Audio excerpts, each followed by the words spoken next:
o'clock. What time did you set it for? Hmm. I wanted you to give yourself plenty of time, and from now on, you're going to eat breakfast with me before you leave. Okay. When you get it ready, just call me downstairs. Get what ready? Breakfast. It won't hurt you to prepare breakfast for both of us. Leo Gooseby does it all the time. He brings it to Gloria on a tray. Blanche, why don't you let me sleep? Well, I like that. I don't let you sleep. You can say that again. It's your own snoring that wakes me up and makes me wake you to stop it, so you can get enough sleep so you won't be tired from sleeping the way you do. You can't say that again. Fine, you can't. Well, don't mix me up. I'm the one who never sleeps. I'm worried right now for fear you won't get up in time to go to work. I'll get up in time. I can dress fast. Your shirts aren't back from the laundry. Well, then I'll wear the one I wore today. You will not. You wear a clean one if you have to wash and iron it yourself. Okay. You say it now, but you won't do it. I will. You'd better do it now. Get up and wash your shirt. What? Go on. Get up and wash your shirt. Blanche, are you out of your mind? It's almost 4 o'clock in the morning. Well, by the time you get through with the shirt, you can start making breakfast. I never heard of such a thing.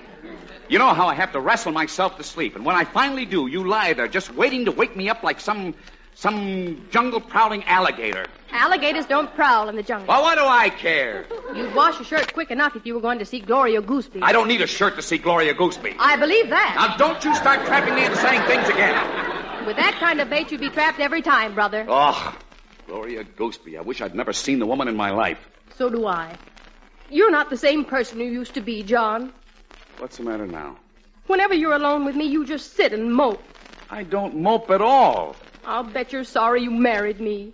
I am not. You never say you're happy. Well, I feel very happy. Well, then why don't you say it? I'm the happiest man in the world. Now, are you satisfied? No, there's something missing, John. All our friends have such fun.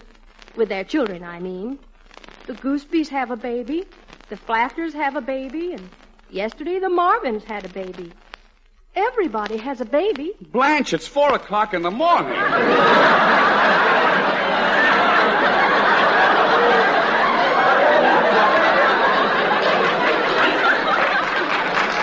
Such a beautiful little thing. Weighed 8.5 pounds. That's wonderful. They haven't decided on a name yet. I wonder if I could think of... I've got it. John, wake up. I thought of a good name. Go to sleep. I've thought of a bad one. I'll phone them in the morning. Did you pull the stopper out of the alarm clock? Mm-hmm. Did you set it for 6? 7. That won't give you enough time. You have to be at work by 9. Plenty of time. I can leave here at 8:15. There's no train after 7. I don't need a train. I'm driving. I'm afraid you'll have to take the train. I'm taking my car. It isn't here. It is, too. It's in the garage. No, it isn't. I lent it to Amos. Well, then I'll take... You what? I lent your car to Amos. He wanted to go to the racetrack. Blanche, no. No, you couldn't. Not my car. Don't get so excited. He promised to bring it back Tuesday. Tuesday? It's a new car. He can't drive. He hasn't even got a license. Why did you do that? Well, he wanted to go to the racetrack, and he'd have to get up so early if he took the train. But it's all right for me to take a train, huh? It's all right for me to go without sleep. And I'm going to work, not the racetrack. Well, Amos has a chance of making a lot more money than you. Now, look, Blanche. Maybe you wouldn't have to go to work either if you'd get friendlier with Amos. Now, He Blanche. meets the right kind of people and always manages to figure out some money-making scheme, and he's bound to be a millionaire. Then why does he keep borrowing from me? If you're foolish enough to lend him things, you shouldn't complain. Go to sleep. Go to sleep, she tells me. Sleep. I waited 4 years for that car. Never even had my hands on the wheel. And she gives it to that irresponsible maniac. Tomorrow morning, I'll have the pleasure of opening my garage door and not finding my beautiful car. You won't find the garage door either. Why not? Amos knocked it off as he was backing out. Oh! The garage was too narrow anyway. Go to sleep, John. Oh, what are you going to do with a woman like that? This is too much. The car is too narrow. Never be able to sleep again as long as I...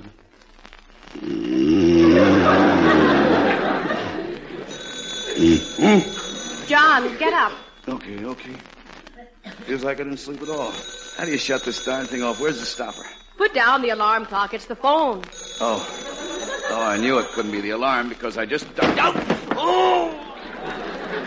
Put the lights on. The lights are on. You've got the pillowcase on your head. Oh. Where am I? Hello. Jocko, this is Amos. Drop dead! No, wait, Amos. Yeah? Where are you? Where's my car? Can you stand the shock, Jocko? No. Hey, you know that $1,000 you lent me? Well, I went to the track and I got to worrying about it, see? So I made a few bets for you. I got $300 for you. Honest? You won that much? Oh, no, I lost. But the $300. Well, I was so worried about losing that I ran your car into a truck. And I sold it on the spot to a junk man. Oh, no, Amos, you didn't. Oh, yeah, I'll bring you the money in the morning. So long, Jocko. Amos, it's the end of the world. Turn out the lights, Blanche. I'm weak. Let me get back in bed. Why should one man have so much trouble? Oh, right in the mouth. Oh. John, did you hurt yourself? What's the difference? I was going to have these 2 teeth pulled anyway. Good night, Blanche.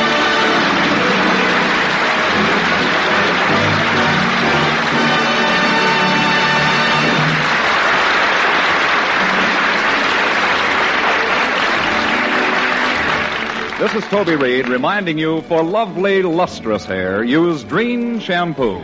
No other shampoo, only Dream, with hair conditioning action.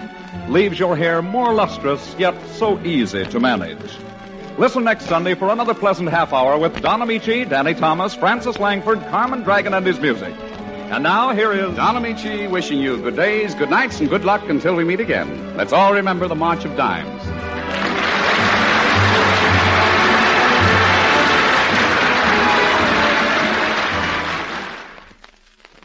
Everybody's talking Dreft, the greatest dishwashing discovery in 2,000 years. Dreft, D-R-E-F-T, Dreft. Procter & Gamble's sudsing miracle that gets dishes so clean they shine, even without wiping. Yes, it makes even glasses sparkle like jewels. Dreft simply can't leave any streaks on dishes the way all soaps do. Why, with Dreft, your nicest glassware positively shines. Dreft is kind to your hands, too. Get Dreft in the bright green package. That's D-R-E-F-T, Dreft.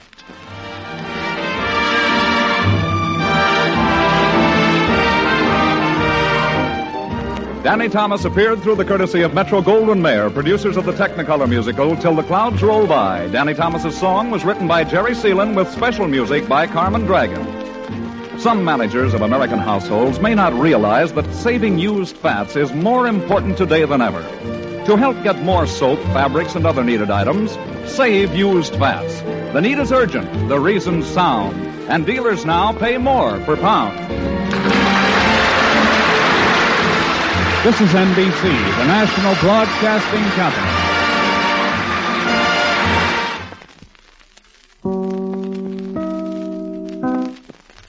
KFI, Los Angeles, Earl C. Anthony, Incorporated.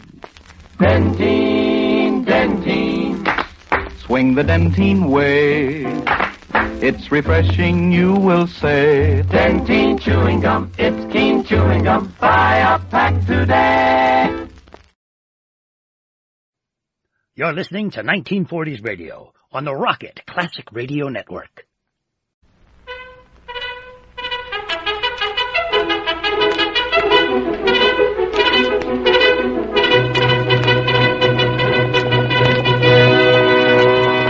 Hi-yo, Silver, away! The fiery horse with the speed of light, a cloud of dust, and a hearty hi-yo, Silver, the Lone Ranger.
Peace treaties with the government signed with the Indians in the early days of the western United States did not end the trouble between the red men and the white settlers. Some of the government agents tried to cheat the Indians, and as a result, they came to regard all white men as their enemies. Open warfare might have been the result if the masked rider of the plains had not exposed the crooked officials and made possible a better understanding and a mutual trust between the two races. Return with us now to those thrilling days when the West was young and adventure lay at the end of every trail. The Lone Ranger rides again. Come on, Silver! There's going to be trouble in Red Bank. We've got to hurry. Hi-yo, Silver! Away!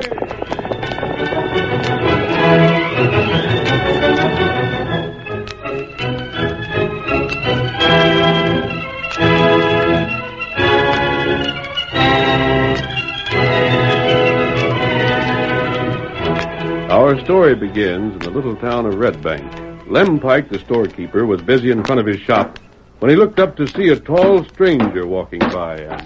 Hi, stranger. Give me a hand here, will you? I'd be glad to. You need help? Just hold down the top of this packing case, mister, while I nail it. And I'll sure be obliged. Of course. Hold it tight, and it won't take me more than a couple of seconds.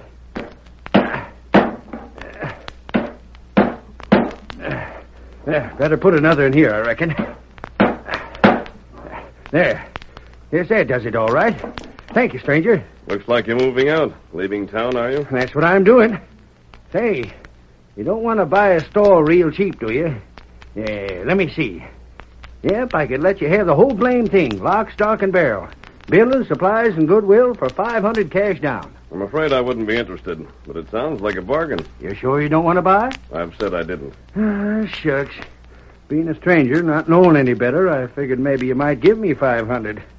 Well, no hard feelings. I should think at that price you could find at least a dozen buyers. I don't know who they'd be. Well, what's wrong? You mean to say you don't know? Well, I just now reached town. I'm waiting to meet a friend. And nobody's told you about the Indians? And the railroad deciding not to build this far? What about the Indians?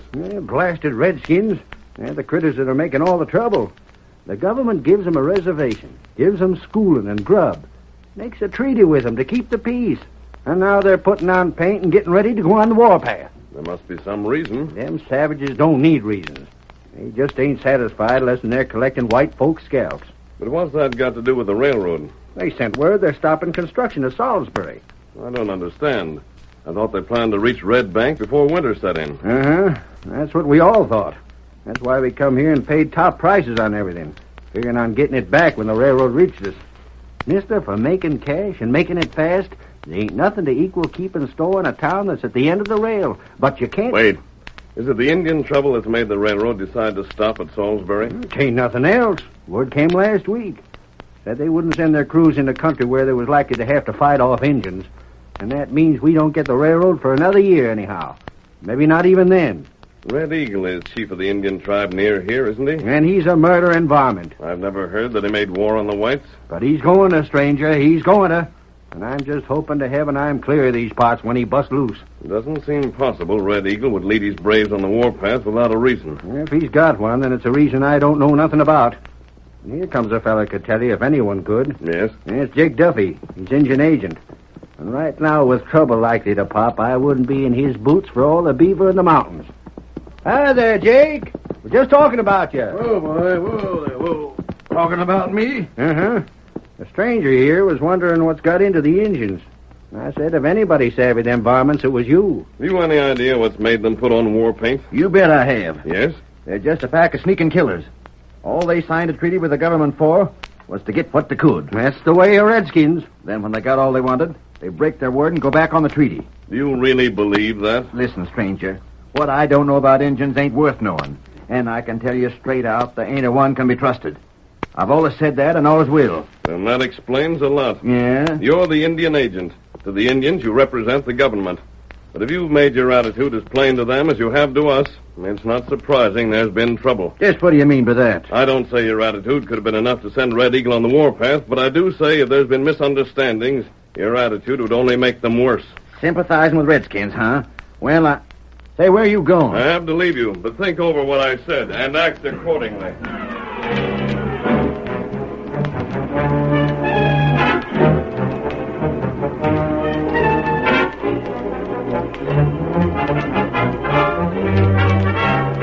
The Lone Ranger had planned to meet Tonto in town, but changed his mind when he learned the feeling of the townspeople against Indians. Still wearing his disguise, he hurried to the place where he had hidden Silver. Steady, old fellow. Hip. Wait. There's Tonto coming down the trail now. We've got to head him off before he reaches town, or there may be trouble. Come on, old fellow. Hurry, boy. Tonto! Stay back, Tonto! I didn't want you to enter town, Tonto. Oh, Silver. What matter? When I told you to meet me in Red Bank, I didn't know the situation. What's that? They're bitter against the Redskins, Tonto, and they saw you. You might be attacked. Why them do that? They've had word that the railroad isn't going to build a Red Bank this year. Oh. They stand to lose everything they've invested here, and they blame it on the Indians. No, that's not right. But they say Red Eagle is going to be ready to go on the warpath. That's why the railroad won't build. Tonto, you and I are going to get to the bottom of this. We're going to ride to the Indian village and have a talk with Red Eagle. Come. Get him up, Scott. Hail, Silver! Away!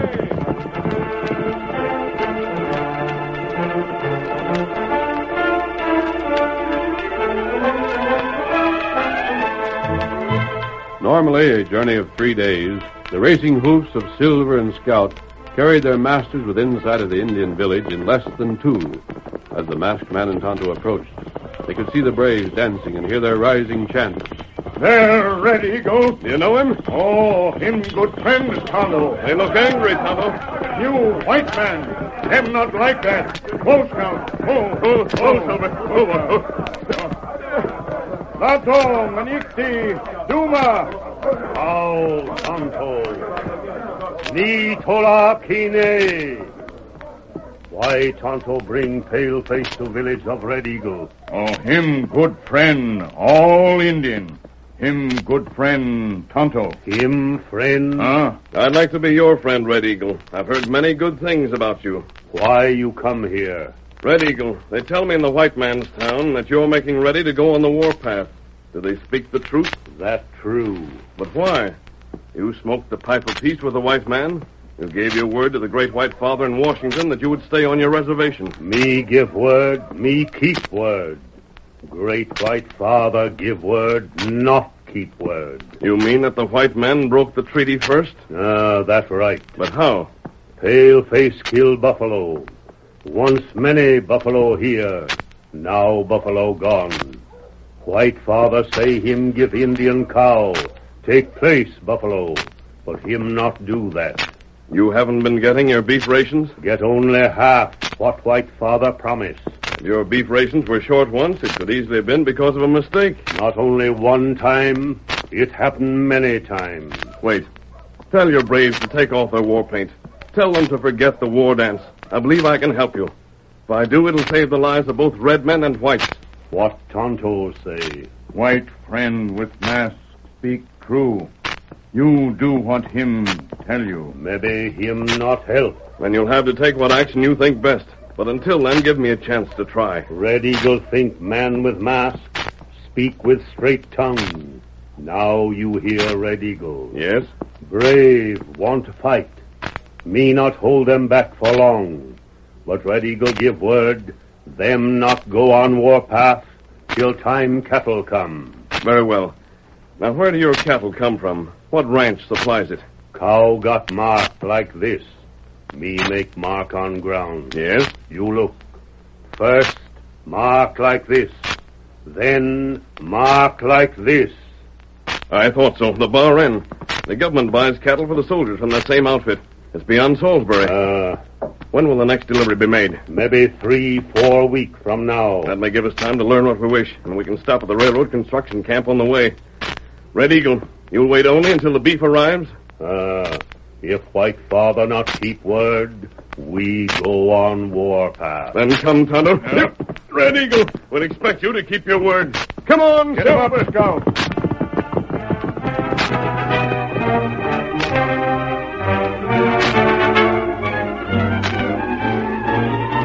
The railroad construction camp where the Lone Ranger intended to stop faced a serious problem in obtaining food for the laborers who were stretching the glistening trail of steel across the continent.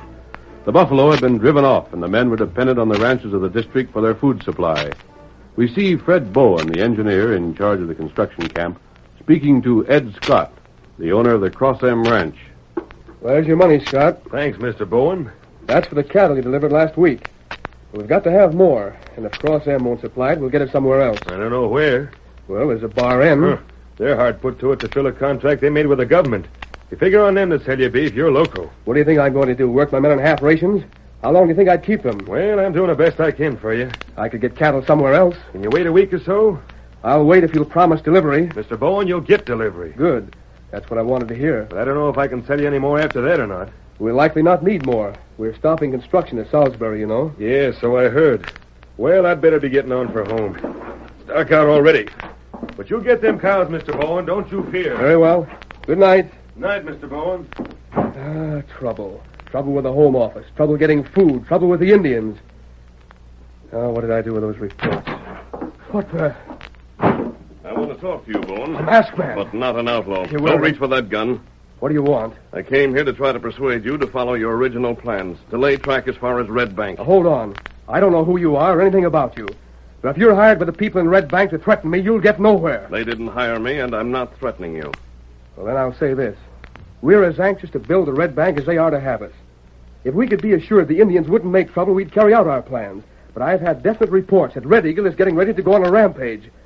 So there's no use discussing the matter. Red Eagle and his tribe face starvation. They've received no more than half of the beef promised them by the government. That may well be. I was on my way to the Bar End Ranch to find out why the cattle weren't being delivered. Meaning that if Red Eagle gets his beef, he'll call off his braves? I have his word, he will. Who sells you your cattle? Ed Scott, the man who just left here. Scott. He sold you Cross M cattle? Cross M is his brand. A year ago, it was the Circle Y. You know Scott's reputation? If you knew how difficult it is to get food we need for the men, you'd realize we don't ask too many questions. Perhaps not. I doubt, however, that you'd buy stolen beef if you realized it was stolen. What do you mean? One moment. You say you're anxious to build a Red Bank if conditions warrant. If there's peace, you'll continue. Will you help me bring peace? I wouldn't hesitate, stranger, if I knew I could help. Then come with me. I'm going to show you something. And when I've done that, I'll tell you how we can place the blame for the Indian trouble just where it belongs.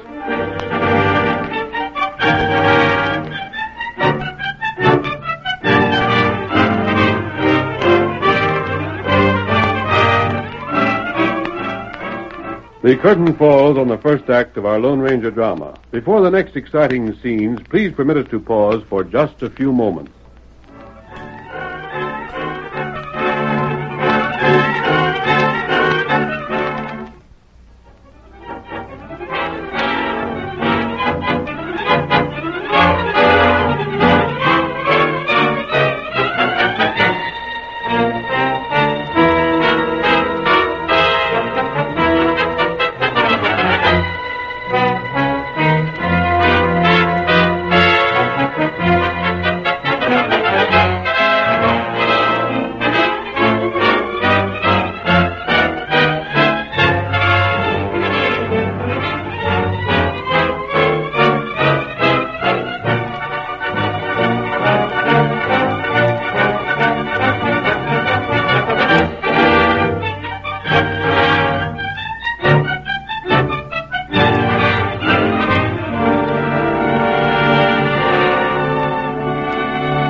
Now to continue our story.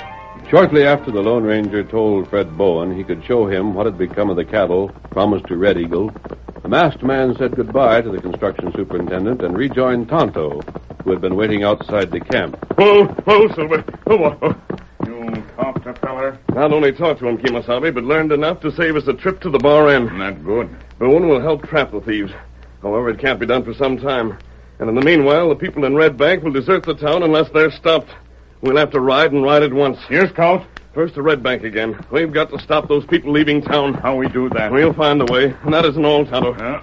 After Red Bank, I must return here by the time Scott makes his next delivery of beef to the railroad camp. When him do that? In a week or so. And we ride heap fast. Yes. Ready, Tonto? Me ready. Come on, Silver. Get him up. Come on, old fellow.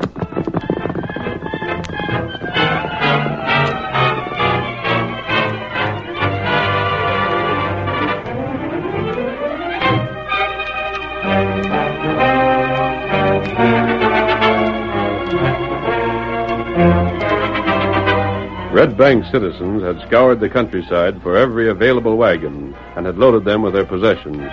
The wagons were lined up on the main street, and the townspeople, knowing that Indians seldom attack after nightfall, planned to start their journey after dark.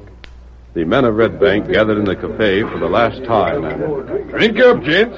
Liquor's on the house. What ain't drunk up will have to be left behind, so don't hesitate none. I'll take your invite, barkeep.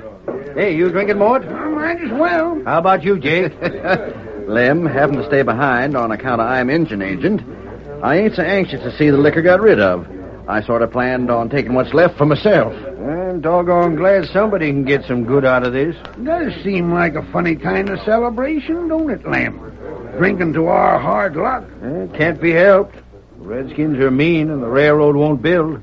There's nothing to do but to pull stakes and start again from scratch. I'm mighty sorry to see you fellas leave. And I sure wish it didn't have to be like this. Thank you, Jake. We'll make out somehow. Me? I've got a little cash to tide me over, but some of the folks are going to have pretty tough sledding. Uh-huh. Especially them with families and young'uns. How soon you expect to be off? It's getting most dark enough, I reckon. It's just a little afterglow from the sun over to the west. I'd say by the time we have one more drink apiece and round up the women folks and do whatever's left to be done, it'll be most dark enough. Shucks, Lem, what's your hurry?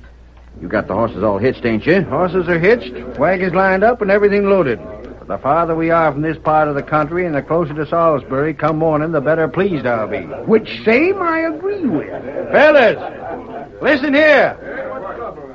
It's one more drink and then we're leaving. That all right? Yeah. All right, boys. We have one more drink. Let me get out.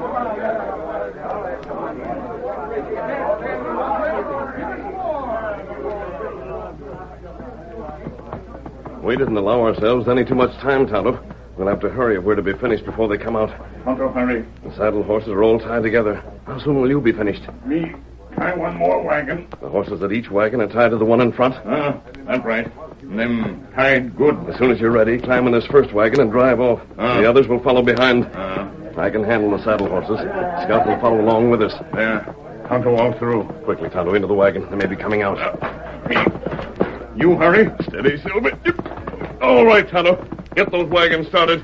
Get him up. Get along. Get him up there. Get on there. On with you. Get him up. All right, Silver. Come on, boy. Hello, Silver.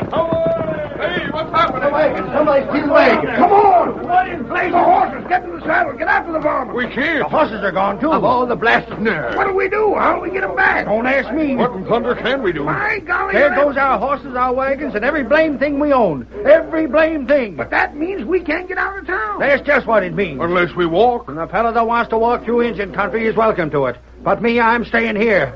Blast them fellas. I'd give 10 years of my life just to get my hands on them for 10 minutes.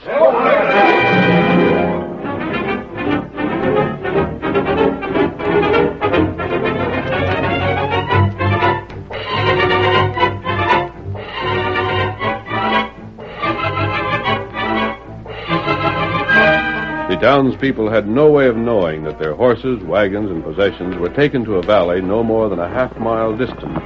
There the masked man called a halt. Pull up, Tonto. Oh, Silver. Oh, boy. Oh. This is the only way we can keep them from leaving town, Tonto.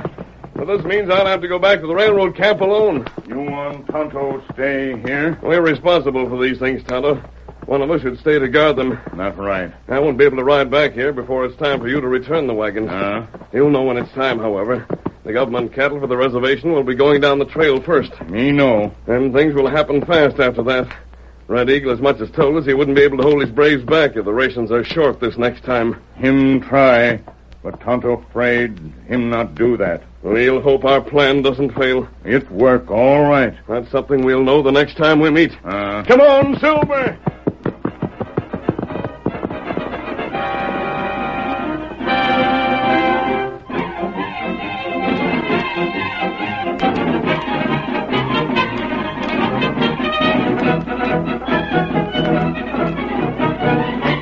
The townspeople were completely isolated. Red Bank had never known a stagecoach service, and there were no ranches nearby. But several days later, the government cattle were driven through the town and on to the reservation, and the men who were riding the herd promised to bring the townspeople relief. The following morning, however, Lem burst into the cafe with... Fellas! Hey, fellas!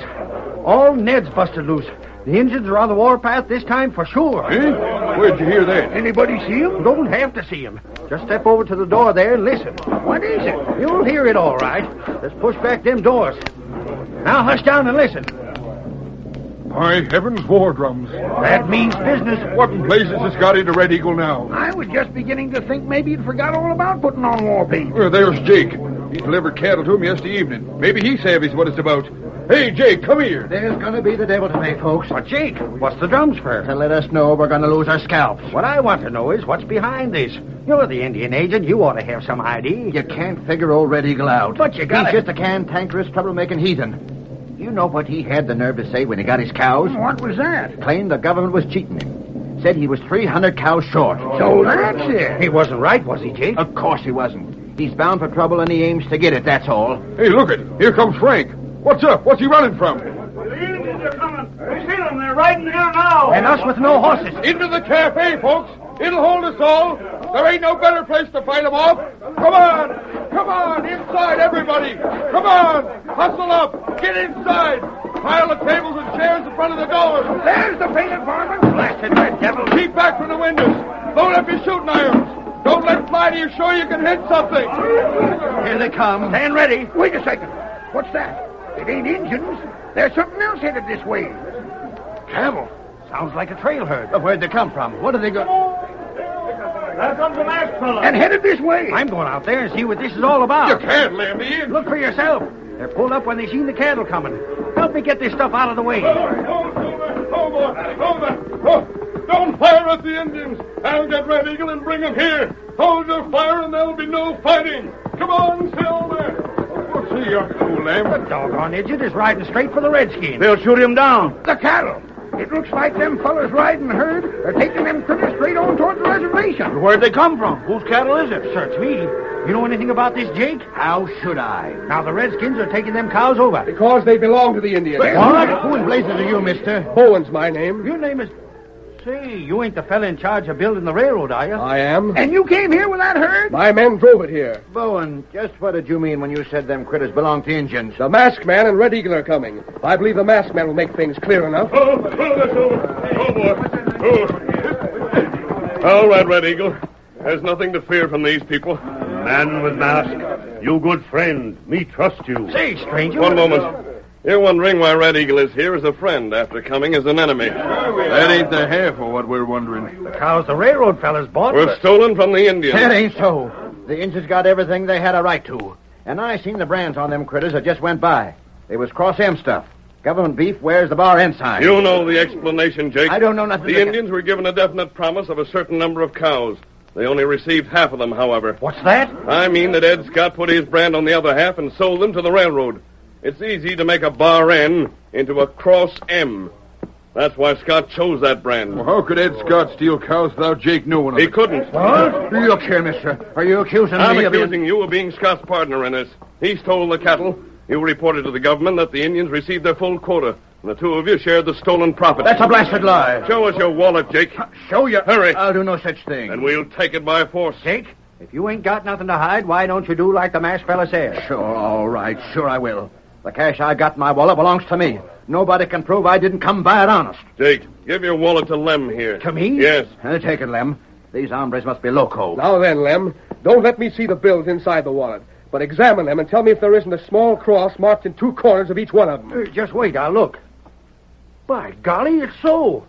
How could you know that? How did I you find knew it? because I marked those bills before I paid them to Ed Scott. Marked money? I paid Scott that money for Cross M cattle. And when Scott received this money, I trailed him until I saw him turn over half to Jake. No, listen to me, folks. You can't believe these fellas. They ain't telling the Bowen's men truth. have Scott. He's talked and accused you, Jake. Now, just wait.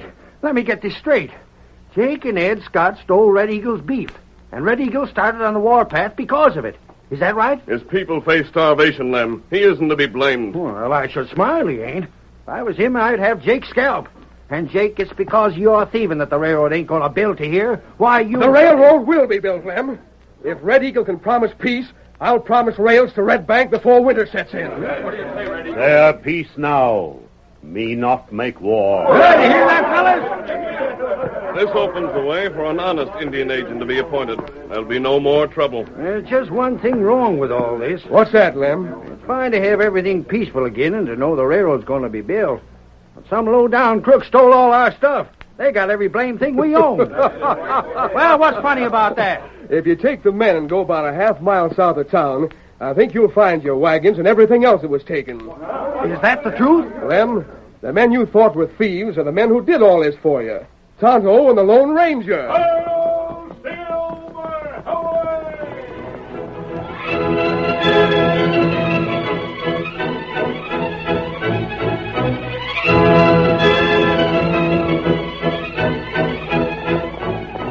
Come on, Silver, old boy. There's adventure on the trail ahead. Hi-yo, Silver, away!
The story you have just heard is a copyrighted feature of the Lone Ranger Incorporated.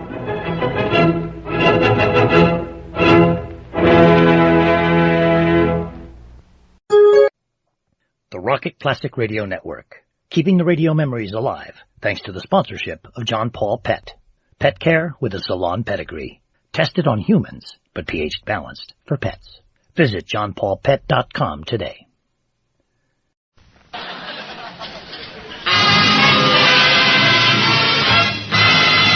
Andy, you know what that music say? Yes, sir, Amos. That music say good health to all from Rexall.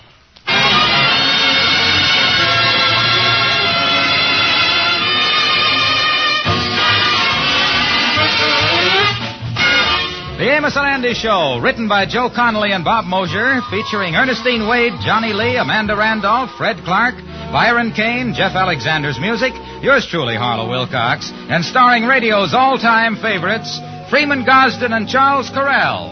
Amos and Andy!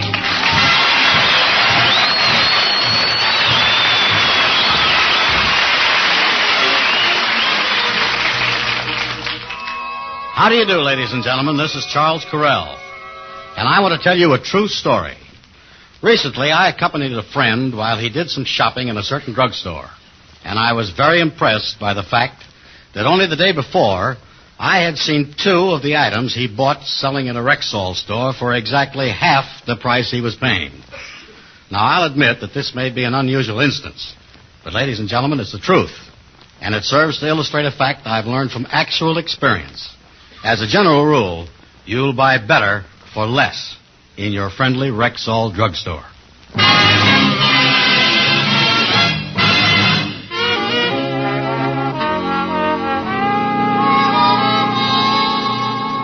Well, Andy and the Kingfish have a job. A swank new office building opened downtown, and the boys have been hired to clean and get the offices ready for rental. Now that he's bringing home money, the Kingfish is really acting the lord and master. Right now it's 7 o'clock in the morning, and the Kingfish has demanded and is receiving breakfast in bed. Here you is, George. Me and Mama fixed you a nice tray. Yeah, well, just put the tray on... say, wait a minute. What kind of a breakfast is this to put in front of a working man? Look at the stuff on that plate there. That's what I calls a plain mess. George Stevens, that is not a plain mess. That's Canadian bacon, French toast, and German sausage. All right, an international mess. It's a... There's nothing wrong with that breakfast. Nothing wrong with it. Look at that bacon there. It's curled up worse than a mailman's inner soul. Wait a minute. What is this stuff here? What's this? That's French toast. French toast. I tell you, in the last war, instead of depending on the Maginot Line, them Frenchmen should have fought from behind these things. Now, George. And look at these pig sausages. They is the stalest things, and believe me, I know a stale old pig when I sees one. Well, it takes one to know one. What's that? Yeah, and furthermore, what was that you said, Fatso? Fatso? Did you call me Fatso? Yeah, I called you Fatso, Fatso. Now, George? Now, don't George me. Now, you look here, Mama. I have taken your guff and lip for 22 years. I got a job now, and I'm bringing home money. I don't need no more of your handout. Now, if there's any more lip from you, I'm going to throw you out of here bag and baggage. Now, leave the room, Fatso, and don't forget to curtsy on the way out. Come on, Mama. Well, Mama, he sure is acting high and mighty. Don't worry, daughter. Sooner or later, that local will have his come down. Oh, but, Mama, the embarrassment making you curtsy to him. Yeah. Well, I'll tell you one thing. It makes me glad I put that teaspoon of Drano in his coffee.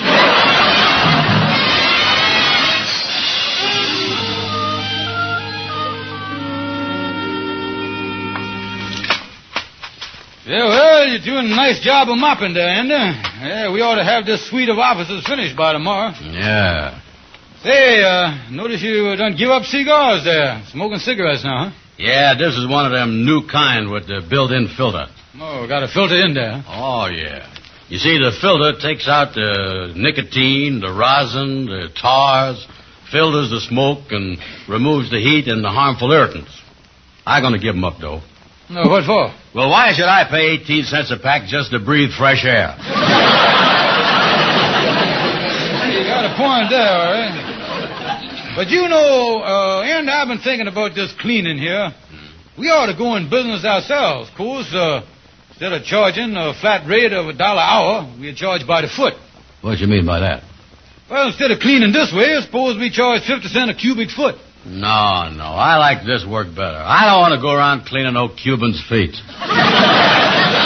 And a cubic foot is in geometry. Well, I don't care where it is. Let them wash their own feet. Now, let me explain the thing. You know what a foot is, don't you? Well, sure. I got 2 of them. No. I mean the 12-inch foot. Oh, a little smaller than mine, huh? Well, no, I mean it's like a foot on the ruler, 12 inches long. Oh, yeah. Well, you take one of them feet, you square the thing, you multicase it, and then you pulls out the square root, and there you have it, Andy, cubic feet. It's just like ice cubes, only bigger. You take this room here, Andy, there must be 400 cubic feet in here. Well, that's funny. With that many of them in here, I ought to be able to see one of them. Listen, Andy, you can't see a cubic foot. Well, if you can't see them, how do you clean them? Well, that's the beauty of cleaning cubic feet. Nobody knows whether you done the work or not, you see. No, me. This explanation done give me the headache. We better go on working the way we is. Yeah, the manager got the for rent sign out in front. Yeah. He wants $200 a month for this suite, huh? Yeah, too bad we don't know someone that could afford offices like this. Yeah. Might make a commission for renting it or something like that, you know. I tell you, Andy, the best... Wait a minute. Come in. It's open. Excuse me. Is this the office that's for rent? Yes, sir. This is the one, yes, sir. Yeah, it's quite an attractive layout. You know, it's just what I've been looking for. Yeah, well, it's $200 a month, but you got to talk to the building manager. We got a lot of feet to clean here we ain't seen yet. Well, I'd better talk to him. I'd be very grateful if I could rent a place like this. Yeah, well, now, just how grateful, if you know what I mean. Well, I might be willing to slip someone, shall we say, $50? Yeah, let's say that. That makes nice chit-chat, just leave the details to me, mister, but as of now, the place is yours. Here's my card, and you can call me the first thing in the morning. Thank you. Thank you very much. My name's Murdoch. Murdoch.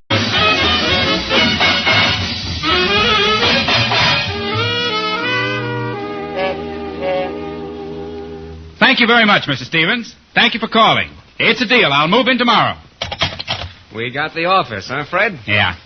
Harry, I want you to take some of the boys and get up there. I want at least a dozen telephones in that office suite by noon tomorrow. Will do. What a perfect front, Harry. A swank office building like that's the last place in the world the police would start looking for a bookmaking joint.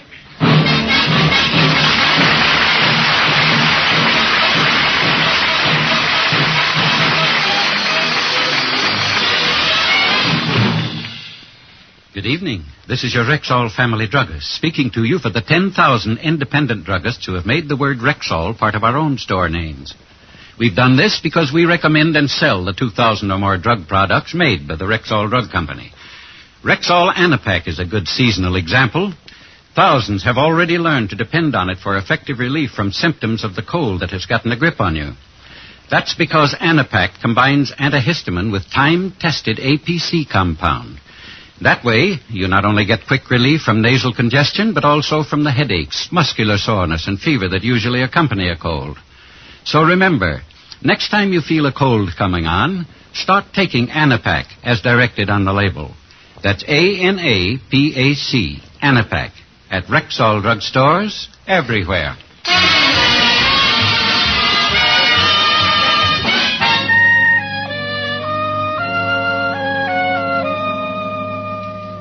Well, Harry, this is a great setup we've got with these offices. Yeah, Fred. 2 phones in here and 12 in the back room. Any bookmaker in town would give his right arm for a setup like this. We ought to have a big day today, especially with that big Florida race going. Yeah, I want to talk to you about that. Gypsy Girl's the favorite. I don't care what they do at the track. When the calls start coming in, the odds we're quoting on Gypsy Girl are 6-5. Yeah. Paying any more than that, it'd really put us in the hole. Well, nothing we'll be doing for an hour or so. What do you say we duck around the corner for a little breakfast?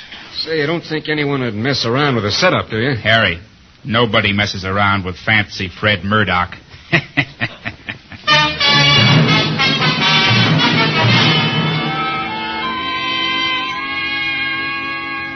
Why is we coming down here to the 5th floor, Kingfish? Well, look like I got to explain everything to you. Well, go ahead. Explain that to me. Well, Andy, that Mr. Murdoch moved in this morning, and I just thought I'd drop in his office, see if he's comfortable, you know, after running the place, you want to make a man feel at home. Oh, yeah, that's a good idea. But it's kind of early in the morning. I wonder if he's in yet. Yeah, well, here we are. Knock on the door here. Knock again here. Well, there you are. See there? Yeah, nobody there. That's right. Well, I get my pass key out here. Well, wait a minute, Kingfish. We going to walk right in? Ain't this what the police call a messy demeanor? Or something like that? Oh, that's all right, Andy. Maybe we can do something for him, like empty his wastebasket or something. Oh, yeah. Well. Yeah. Look here, will you? I see you got some furniture in here, all right. Yeah. The place looked pretty bare, though, Andy. Except for them 2 telephones on the desk there. Yeah, look at that. Say, Kingfish, why would a man have 2 telephones? Well, they're probably an important executive. Always talking with a phone to each ear. 1 to each ear. Hey, Kingfish, look at this other office here. 12 phones.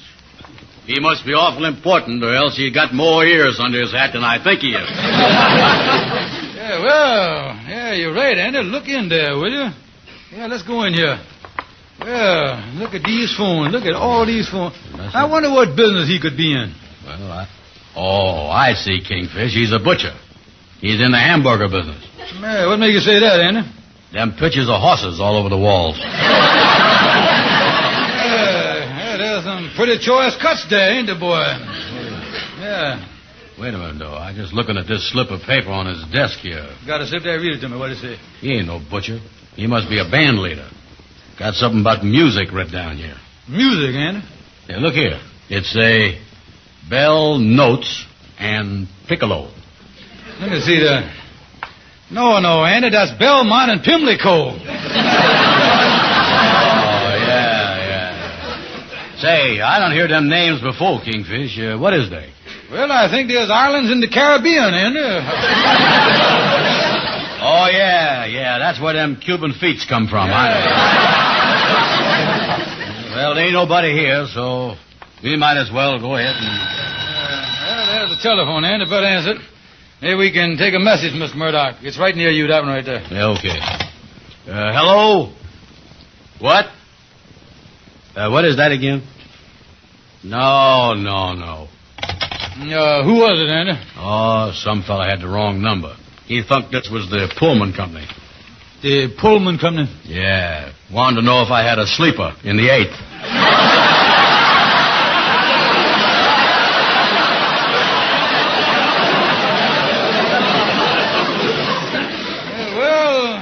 I guess with all these phones, you get a lot of wrong numbers. Oh, yeah. Well, we better get on back, Andy, and start cleaning up the rest of the building, yeah? Yeah, you're right. We're wasting a lot of time here.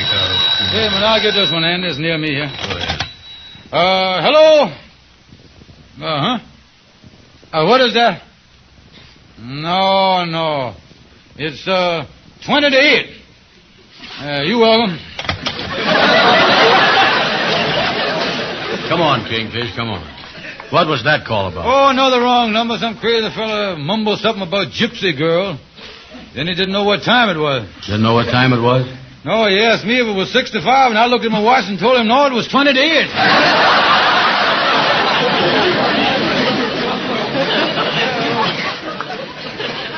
I'll say one thing, though. He seemed awfully happy when I said 20 to 8.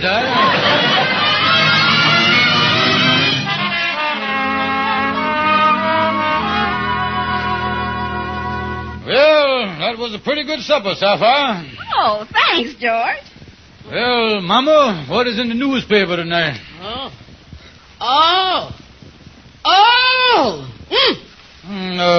What's the matter there, Mama? Is the news that bad, or is your whalebone stays nipping you in the clavicle again? No. Now, I see here in the paper the police is still trying to run down them bookmaking gamblers. They're awful hard to catch, though. You say bookmaking gamblers is hard to catch? Yeah. You see, they keep moving around. Seems the way they do it, they rent space in some swanky office building, and they put in a lot of telephones and takes bets. And then they moves on before there's call.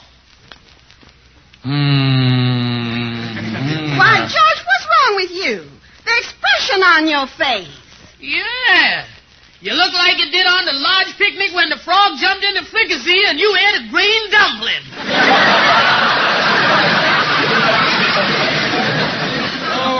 No, I was all right. It's nothing at all here. Just shaking a little bit. I always shake around this time of day. Well, look here. Oh, it says here, the big gambler they is looking for is called Fancy Fred Murdoch. Fancy Fred Murdoch. Yeah. Hey, y'all excuse me. I think I'll go in and lay down. I'll be back. George, what's the matter? Is you in some kind of trouble? Honey, I ain't sure, but I was afraid that I'm going to have to answer you in the infirmary. That's all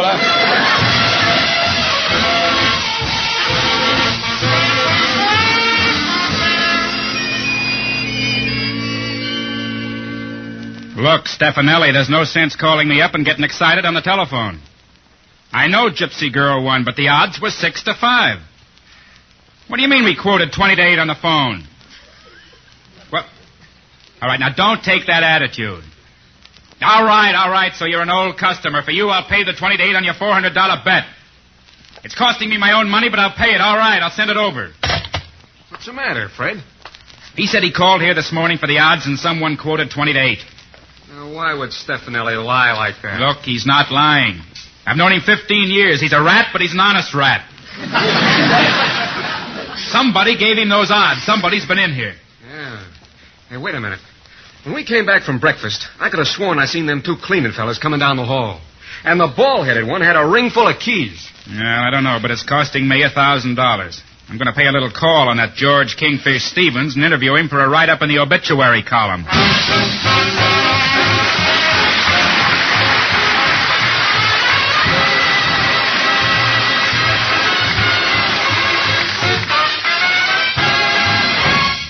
Now, here is your Rexall family druggist. Attacks of acid indigestion usually come without any warning whatsoever. And that's why so many family medicine chests always contain Rexall's famous antacid, Bismarex. Why, what makes Bismarex so exceptional? The formula, ma'am. A Rexall exclusive. You see, the carefully tested ingredients in Bismarex are specially compounded to work in a continuous relay. First, excess stomach acidity is often neutralized in less than 1 minute. Then other ingredients, dissolving more slowly, ease gastric distress, soothe and protect irritated stomach membranes. That way, Bismarex gives relief that's both fast and prolonged. Bismarex. How do you spell that? Bisma-Rex. Bismarex. Ask for it at Rexall drugstores everywhere. It's one more reason why 10,000 independent druggists tell you you can depend on any drug product that bears the name Rexall.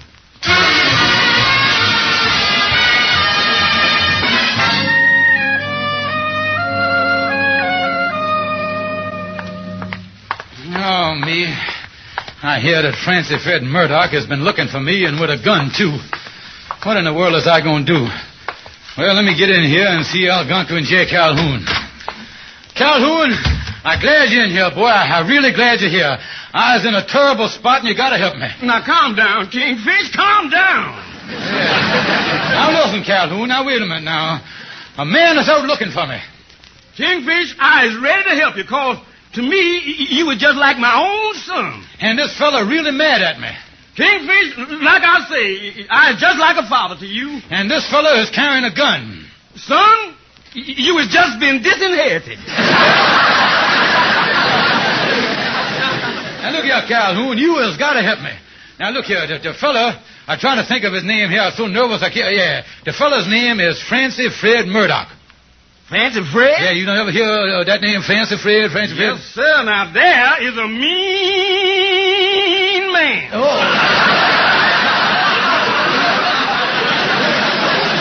What I going to do, though? What I going to do? Well, now, the thing for you to do is get out of town.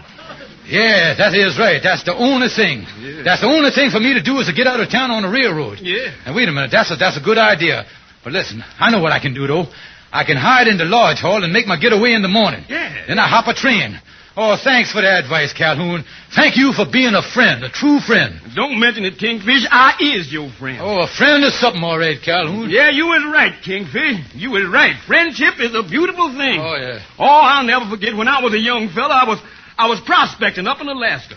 And one day I was out prospecting and I got lost out there in the icy waste. I was lost out there for 3 days without food or water, and nobody could find me. Without food and water, huh? Yeah. And then somebody got the big idea of sending my faithful dog, Blue Boy, out after me. The faithful dog that I had raised from a little puppy. And that dog swam rivers, and he climbed mountains, and he trudged through snowdrifts. And after 4 days, old Blue Boy, my faithful friend, finally found me. Oh, I was happy to see him again, Kingfish. But I was still tired, exhausted, and starving. Yeah, well, how was the dog? Delicious.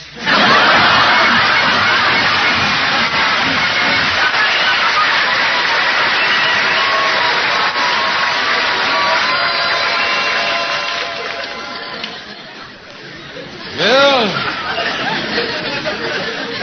I got back to the lodge hall here safe. And I got the blinds pulled down. I locked the office door here. And now I'll put this chair up against the knob here so they can't open it, even with it locked. Oh, me, I'm still scared. I want to read this timetable here, but I was afraid to turn the light on. Somebody might see it from the outside. I know. I'll go in the closet here, and I'll close the door and turn on the light there.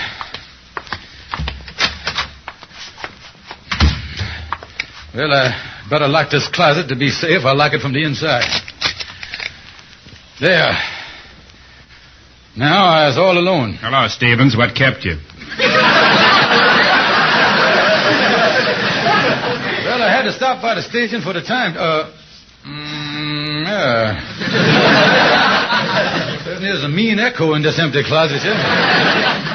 Never noticed it before. Let me test it here. Hello. Shut up. I don't know what that echo is bouncing off of, but it's bouncing back with a nasty twist to it. There's someone in here, ain't there? Yeah. Oh, it's you, Andy. You're playing a joke on me, ain't you? Ha, ha, ha. Yeah. Ha, ha, ha. No. What's new, Mr. Murdoch? Turn on the light. Yes, I turned on. Now, Mr. Stevens, suppose you and I go out into the other room and have a little talk. Oh, yes, sir, a little talk. Yes, I like to talk. I just noticed in your hand there. And there ain't nothing that stimulates conversation like a loaded 45, is there? Turn on the lights. Yeah, sir. All right, Stevens, what's the idea of breaking into my office and quoting odds on my horses? Oh, no, sir. I didn't do nothing like that. Not me, Mr. Murdoch. Well, somebody did, and I'm going to find out who. Well, it couldn't have been me, Mr. Murdoch. I don't know nothing about horses, racetrack, odds, and nothing. I ain't been within 100 yards of a racehorse in my whole life. It must have been someone who knows a lot about horses. Hey, Kingfish, the door was locked. I had to come in the back way. Well, if it ain't Jockey Brown, the big handicapper, how are you? Kingfish, what are you talking about? I didn't see you had company here. How is you, Mr. Murdoch? Sit down. Yes, sir. That's what I'm doing. Kingfish, from the gun and the way your eyes is overlapping your cheekbones there, I gather that someplace along the line we done made a boo-boo. Look, what were you doing in my office? Yeah, well, the man talking to you, Andy, wanted to know what you're doing in his office. Do we mean the office in the Dudley building? Mister, you mean the office in the Dudley building? That's right. The one with the 12 telephones in the other room? The one with the 12 telephones in the other room? That's right. The one with the horses on the wall? The one with the horses on the wall? That's right. I ain't never seen the place. Look, somebody was in my office. Somebody answered the phone. Somebody quoted odds on Gypsy Girl, and somebody cost me $1,000. Now, who did it?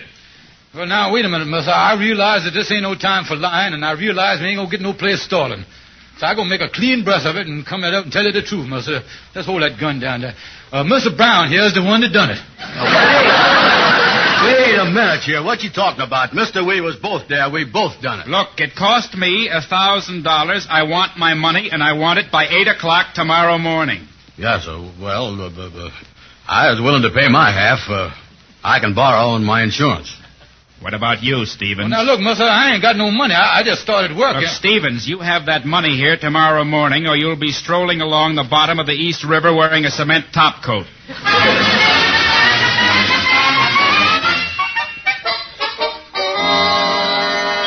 Yes, Amos, I done paid the man off this morning, $500.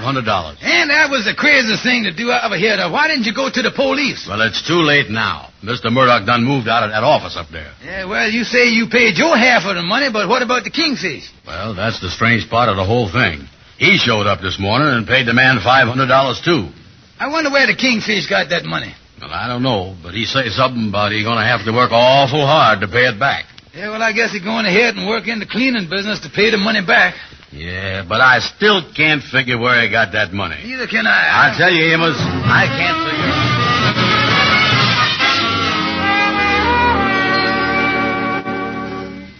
Quite a breakfast this morning. Bacon and eggs, toast, marmalade, coffee, and even a rose on the tray.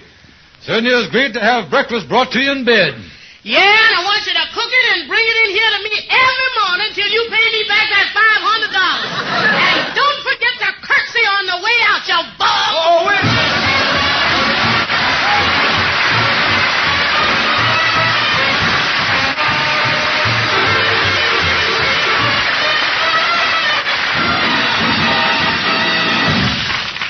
Friends, have you ever tried to lose weight and never really succeeded? Have you punished your body with starvation diets and back-breaking exercise with no results?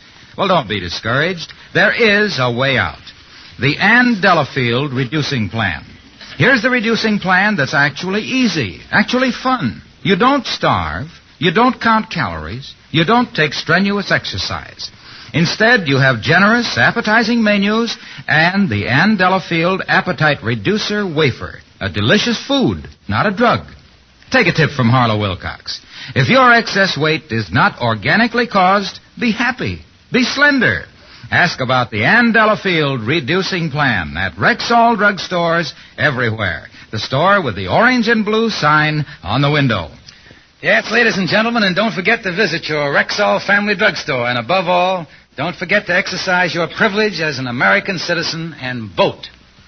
See you next Sunday.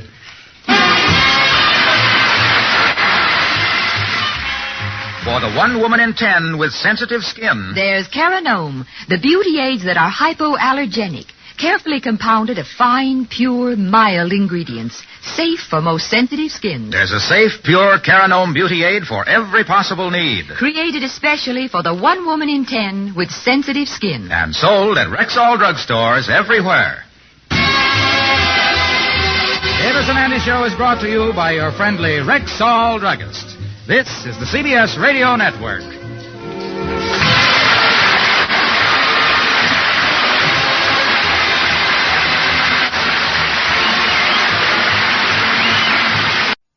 Honey Monster's hunting for a sticker and swap card. Free in every special pack of Sugar Puffs. So he can stick the stickers and swap the animal cards. Honey Monster's got an elephant and Uggie's got a bear. Sugar Puffs. With a sticker and a swap card. Free in every special pack. We adore her. We adore her. Doing things in a very special way. We adore her. Nothing's purer. You're the one that can brighten up our day.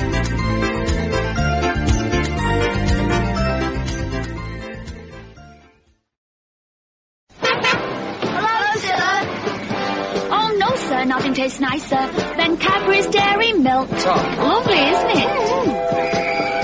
And as anyone can see, every bar is chunky. Magic. Yeah, that's because there's a glass and a half of full cream milk in every half pound. That's why, sir, nothing tastes nicer than Cadbury's Dairy Milk. Cadbury's Dairy Milk! Classic shows from the golden age of radio. This is the Rocket Classic Radio Network. Let every go signal remind you that you do go farther with Signal gasoline. The Signal Oil Program. The Signal Oil Company and your neighborhood signal dealer bring you another curious story by The Whistler. Tonight, Lie or Consequences.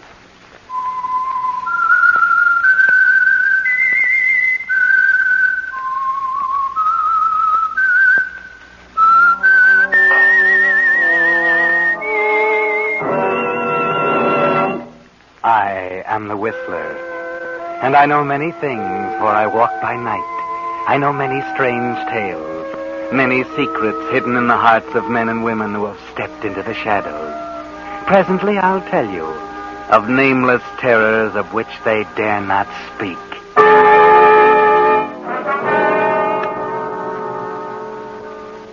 Before the Whistler tells you his story, I think you'd enjoy hearing about a Signal gasoline station in San Francisco, California, that's been run by the same owner, Frank Miley, for 20 years. When I tell you that many customers have been dealing with Frank Miley the full 20 years he's been serving San Francisco, you'll know he really has something to offer. And that something is longer car life. You see, Frank Miley, like all Signal gasoline dealers, has made his customers' cars his life's business. He knows cars thoroughly, and the little tricks that keep them running smooth and long. When customers leave their cars with Frank Miley's Signal station, they know every part, including the important unseen parts, is going to receive the thorough, conscientious service it needs. Because Frank Miley, like your neighborhood Signal gasoline dealer, is in his own business and will be there year after year to back up his work. Well, that in a nutshell is why cars serviced by independent Signal dealers with Signal quality products actually do go farther.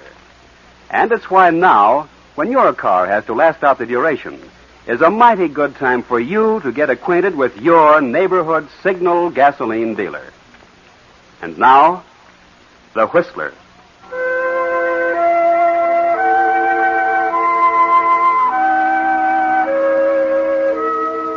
To the men who live by matching wits with the hardened criminals who deal in narcotics, the threat of violence is always present.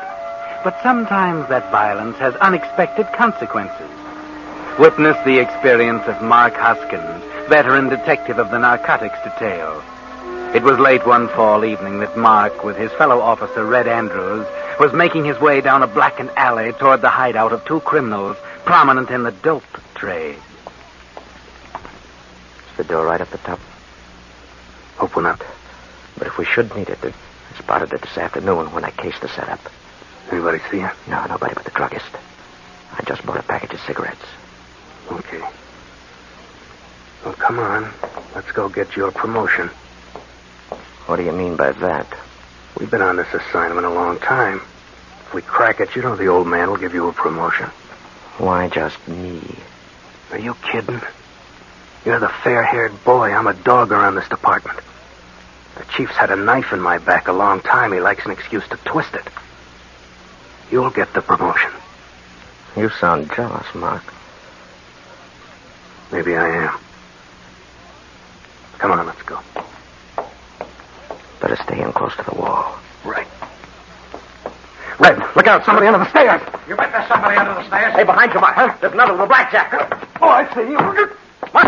Let's go, Joe. I knew I'd catch up with you, Finley. No, you haven't, Papa. Oh, nuts. They got away, Mark. Mark! Hey, Mark. Mark, you all right? Hey, Mark. Oh, they really let you have one that time, didn't they? Hey, what's going on up there? I heard shooting. Come here. It's all right. We're police. Well, what's wrong? Look, did you see a couple of guys duck out of the alley? Yes, just after the shooting. They jumped into a car and drove off. Yeah, that's what I was afraid of. Hey, what's wrong with this guy? They blackjacked him. Look. Yeah? Go into that drugstore on the corner. You can go through the back door. Call an ambulance while I take care of him. Police ambulance? Yeah. Well, who shall I tell him wants it? Red Andrews. Okay.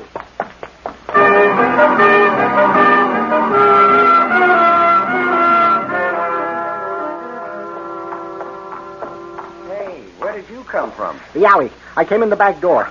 Look, there's a cop out there hurt. Looks like it may be fatal. And the other one asked me to call an ambulance. What were they doing? Oh, after some crooks, I guess. Can I use your phone? Sure, go ahead. Thanks. Let's see. Oh, there's the police department number. Wonder how bad that guy's hurt.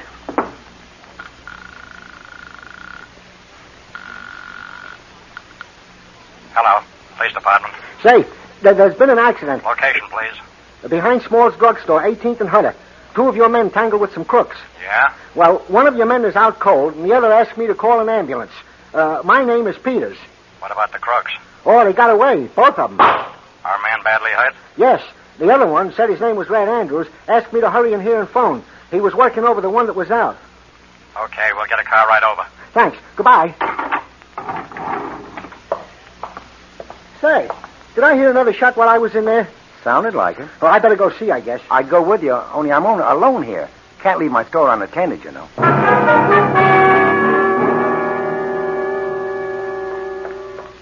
got the police all right. They said they'd send an ambulance right away. Hey. Who are you? You're the one that was knocked out. Those crooks. I gotta get... And the him. crooks. Look, he's hurt now. I gotta get them. Those crooks, huh? Yeah. Now, look, just take it easy. An ambulance is coming. I got to take a look at this. Hey, this man isn't just hurt. He's dead.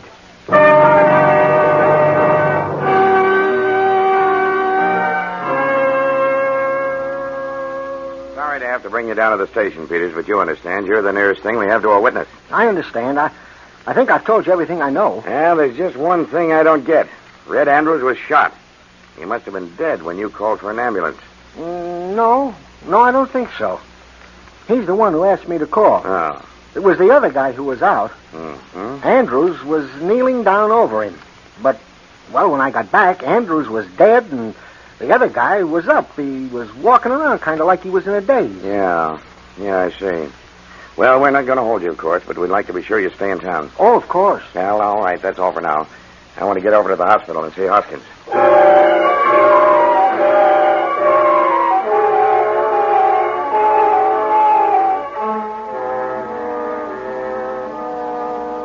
Well, Hoskins, you managed to butcher another one, didn't you? Take the knife out of my back, Chief. We got a tough break, that's all. Yeah. Red Andrews got such a tough break that it killed him.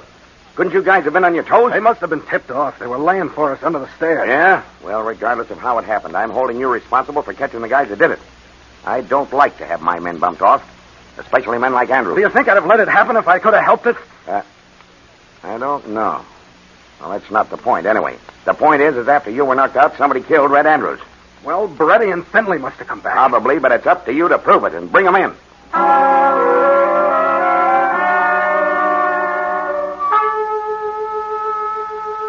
Well, Mark, some rather startling developments took place while you were unconscious. You and Red Andrews exchanged positions in a most peculiar manner, and the chief's putting you on the spot to explain it. Well, now that you're out of the hospital, you better do some checking up. First thing will be to locate Beretti and Findlay again.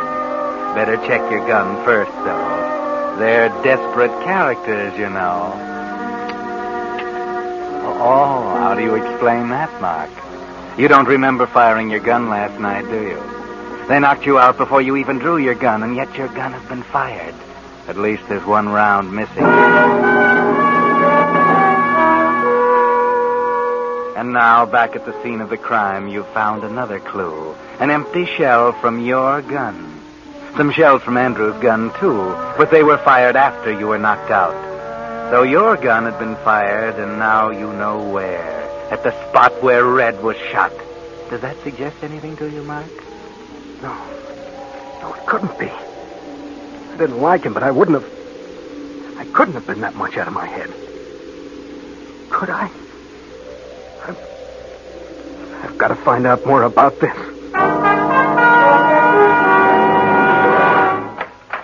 Good morning. Good morning. Can I get something for you? Were you the druggist on duty here last night? Yes, it's hard to get help these days. I have to work night and day. Yeah, I understand a guy called an ambulance from here last night. Yes, that's right. Did he say anything to you? Just that there were a couple of officers in the alley and that one of them had been hurt. I see.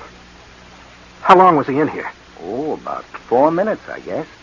Did you see anyone else while he was phoning? No. No, I didn't. But see here. Who are you? I'm the guy that was knocked out. Oh.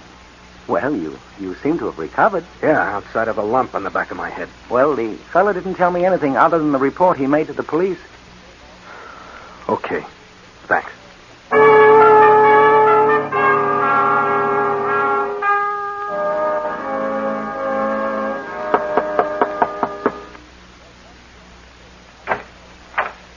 Yes? Is your name Peters? Yes. You're the guy who called the ambulance about that affair behind Small's drugstore last night, aren't you? That's right. Come in. Oh, thanks. They told me at the department you'd probably be willing to answer some questions. And, who are you? Take a good look. Don't you recognize me? Oh, yes. Yes, you're the one The one that was knocked out. Yeah. I believe you reported to the chief that Red Andrews was kneeling down working over me when you left to call the ambulance. Is that right? Yes, that's what I told him. And the report also states that as you entered the alley after hearing the shot, you saw two men run out of the alley, jump into a car, and drive off. Yes, that's what I saw. Good. Now listen carefully. Were you in the drugstore long enough for those men to drive around the block, enter the alley from the other end, kill Red Andrews, and make a getaway before you got back? Oh, let me see. I imagine it took less than 5 minutes, but, well, yes, I believe there would have been time for that. Thanks a lot, mister. I guess that just about answers my question. I've got a hunch that's exactly what happened. I beg your pardon, but I don't think so. Huh? Why not? Because when I left to call the ambulance, you were lying flat on your face across the alley. If they'd have driven back, they'd have run over you. Or, if you'd been up and around, I think they'd have shot you, too.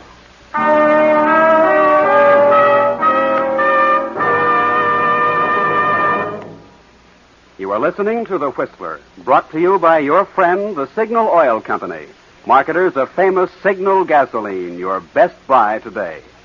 Remember to let every go signal remind you, you do go farther with Signal gasoline.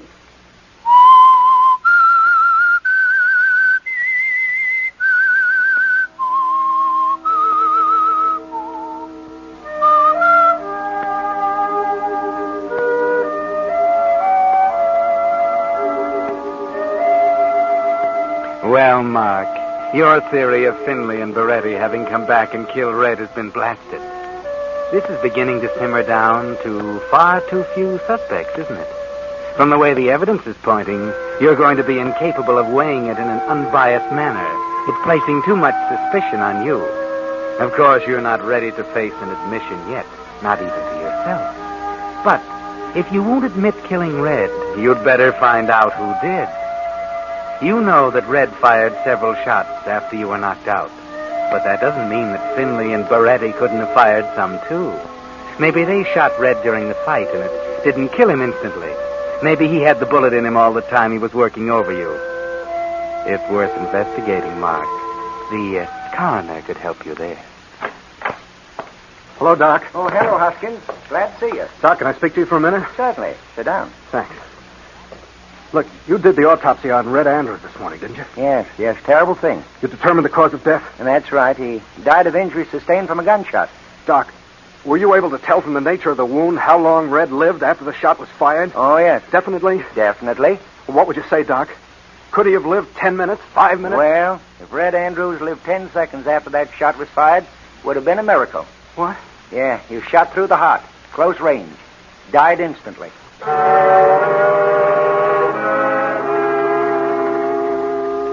Well, there goes another theory. Red couldn't have been shot by the crooks at the start of the fight.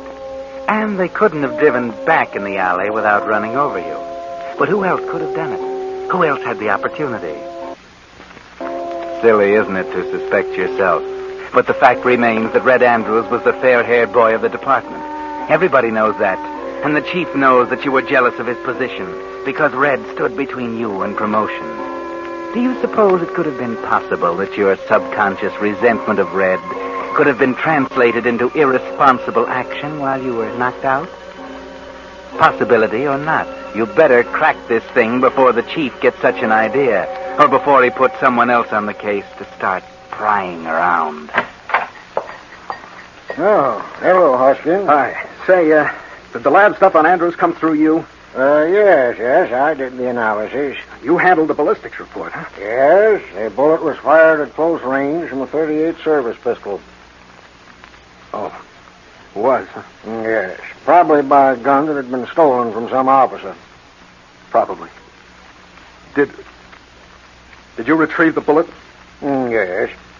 Mind if I have a look at it? Oh, sure. I have it right here. Yeah. Here you are.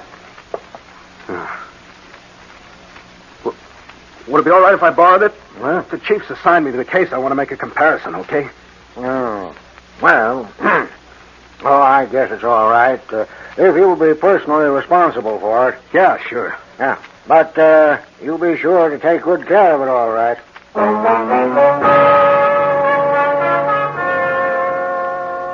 It'll be best to know for sure, won't it, Mark?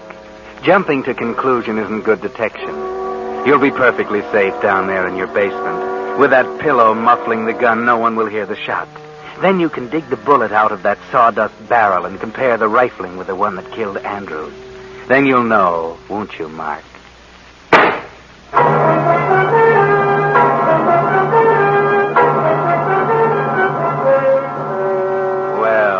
Now there can be no doubt. The riflings are the same. The bullet that killed Red Andrews was fired from your gun, Mark. Looks as though you'd solved the murder beyond a reasonable doubt. All the circumstances have pointed toward you all along. And now you've found the clinching clue. Maybe it would be best if you try to cover up what you know. Or is it too late? Does the chief know something, too? Could that be why he's sent for you? Hoskins, I don't understand it. Here we got a clear-cut case of first-degree murder. Motive, opportunity, corpus electi, everything. And yet you stammer around about the proof. Well, it seems obvious who killed Red. Does it? Certainly. The crooks you were after. So bring him in.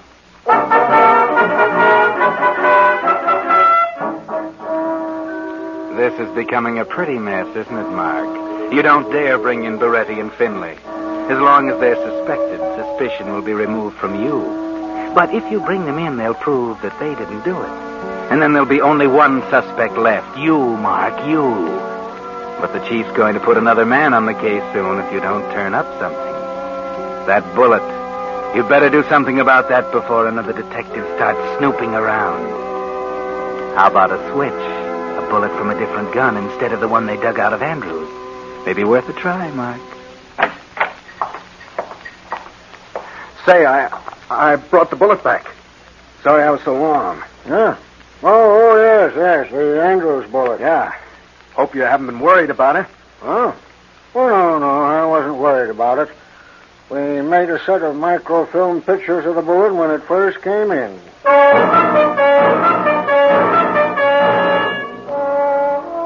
Pictures of the right bullet. And now you've substituted another. That'll look mighty bad for you, Mark. You're getting in deeper and deeper, aren't you, Mark? First, your own deduction has stamped you as a criminal, guilty of manslaughter. Now your efforts to cover up are going to make it look like premeditated murder. You're wasting precious time now, Mark. 3 days pass, and then there's something else. What does this mean, Mark? A note asking you to see Ben Tolan, one of the best detectives on the force. The sergeant gave me your message, Ben. Oh, yes, Hoskins. Come in. I want to talk to you. You know what's happened? Oh, I don't think I do. Well, a couple of days ago, the chief assigned me to the Andrews case. Oh. I know what it'll mean to you to crack this case, and I didn't intend to get in your way. But it's a funny thing, Mark. I just did some routine checking in order to look busy, but I ran into a mighty strange thing. Oh? Yeah. I went to the lab, and they told me that you'd borrowed the bullet. Yes, I wanted to check it. Yeah, I know. And the trouble is, you got mixed up. The bullet you returned isn't the right one, Mark. What do you mean? They made a microfilm of the right one, and the one you brought back doesn't fit. Doesn't it? No. Why did you switch it, Mark? What makes you think I switched it? Maybe I brought back the wrong bullet, but there's no... I know you too well to think that you'd return the wrong bullet by mistake, Mark. You're too good a detective for that. What are you driving at? Just this. The bullet gave me some other ideas, and I checked up on them, too. So? I know who killed Red Andrews. You know? I think you know, too. Only I decided that I'd let you crack the case if you could. Well, Mark, you still have a chance to do it.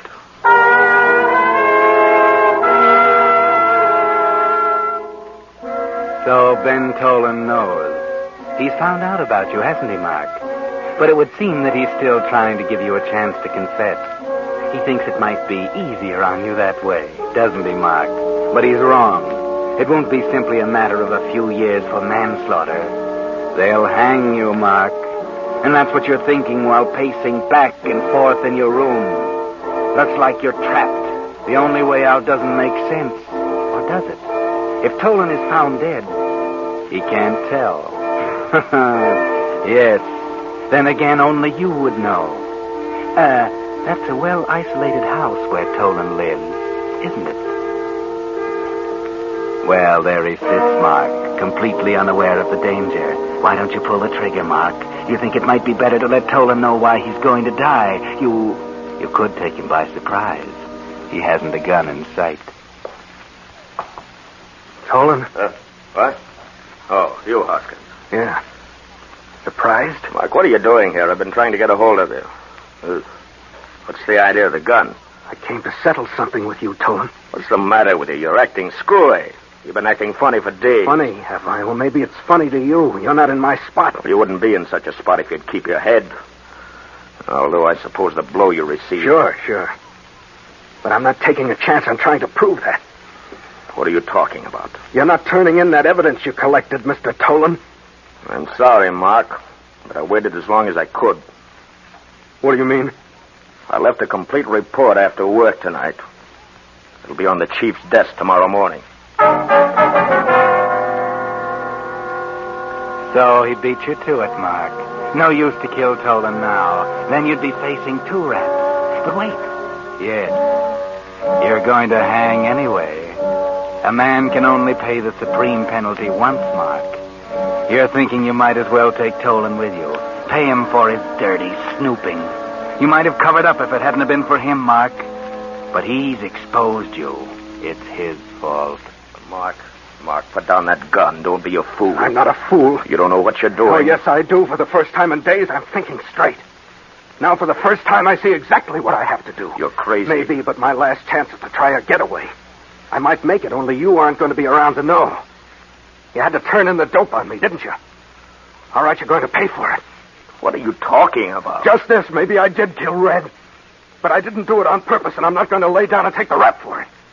You were hurt badly, weren't you? What do you mean? I don't know where you got the idea, but you're wrong.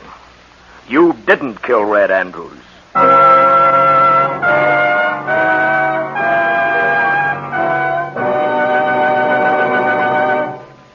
The Whistler will return in just a moment with a strange ending of tonight's tale. Meantime, here are 2 tips for making your gas ration coupons go farther.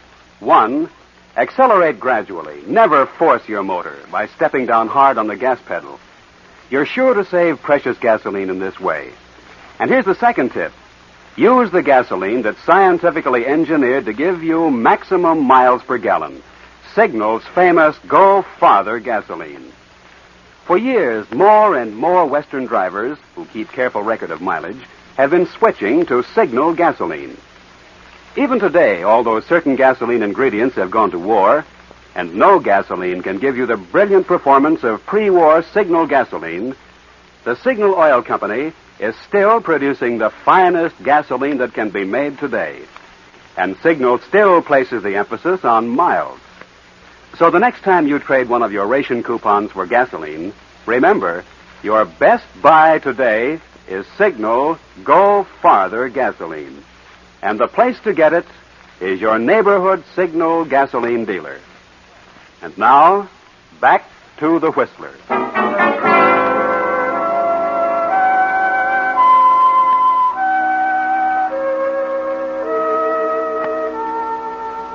Well, Mark, you were about to kill the one man who knows you didn't kill Red Andrews. But how can this be? You're a good detective, and all the evidence pointed unquestionably toward you. How could Tolan have discovered something you overlooked?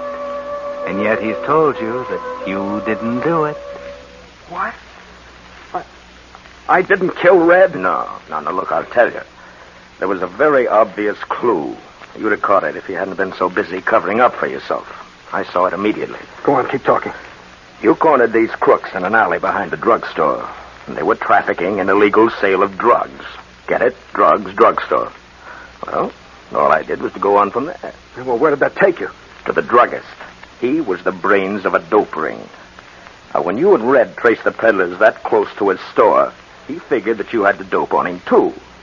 So when Peters went into the phone booth, the druggist slipped out the back door and into the alley.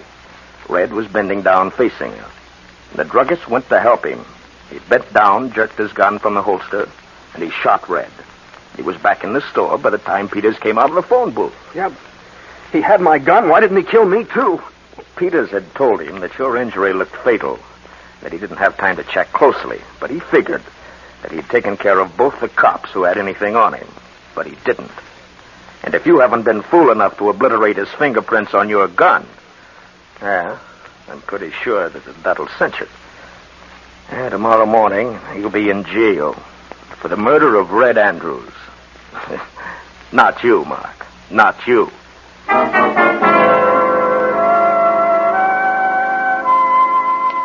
Well, Mark, you almost convicted yourself of murder, didn't you?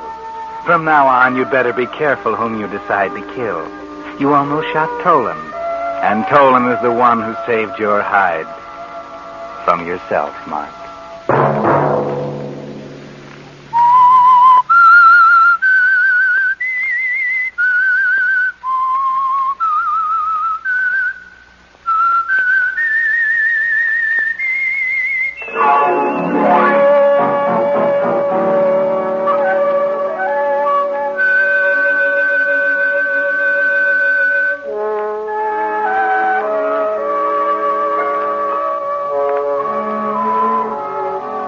Next Monday at 9 o'clock, the Signal Oil program will bring you another strange tale by the Whistler. The Signal Oil program is broadcast for your entertainment by the Signal Oil Company, marketers of Signal's famous Go Farther gasoline and motor oil, and by your neighborhood Signal Oil dealer, who is at your service daily to keep your car running for the duration. The Signal Oil program, produced by George W. Allen, with story by Dwight Hauser, music by Wilbur Hatch, is transmitted to our troops overseas by the Armed Forces Radio Service. Bob Anderson speaking for your friend, the Signal Oil Company, and suggesting once again that you let every go signal remind you that you do go farther with Signal gasoline. This is CBS, the Columbia Broadcasting System.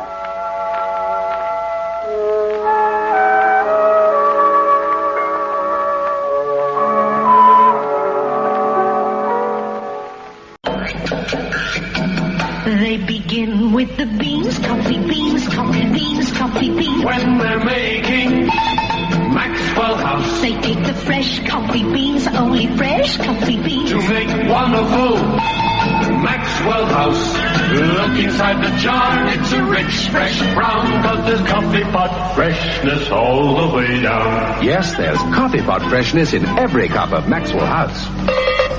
Standing in a bus queue, sitting in the traffic, letting other people find the way you go. It's time you broke away.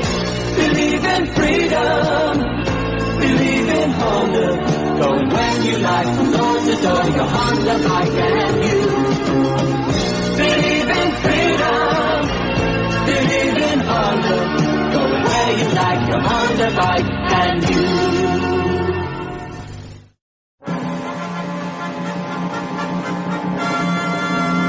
Tudor Queen, the queen of canned meats.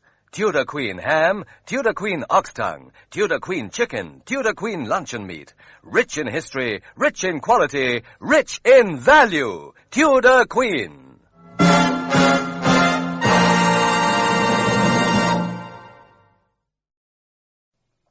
The Rocket Classic Radio Network, keeping the radio memories alive thanks to the sponsorship of John Paul Pet. Pet care with a salon pedigree. Tested on humans, but pH balanced for pets. Visit johnpaulpet.com today.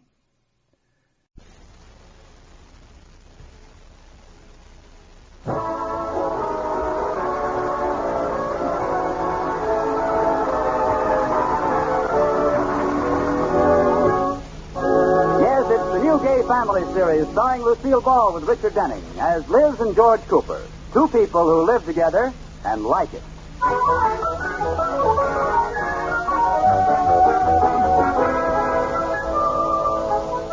As we look in on the Coopers, dinner is over.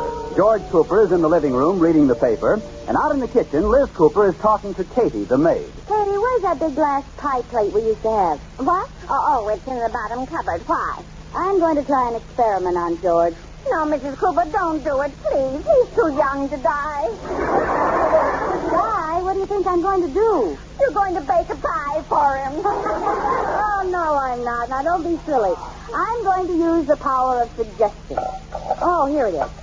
You see, Katie, I want George to buy a television set, but he won't pay any attention to me. Are you going to hit him with that glass plate? No. No, I'm going to hold it up in front of my face and pretend I'm a television show. Like this, see? What kind of a show is that? The wrestling match.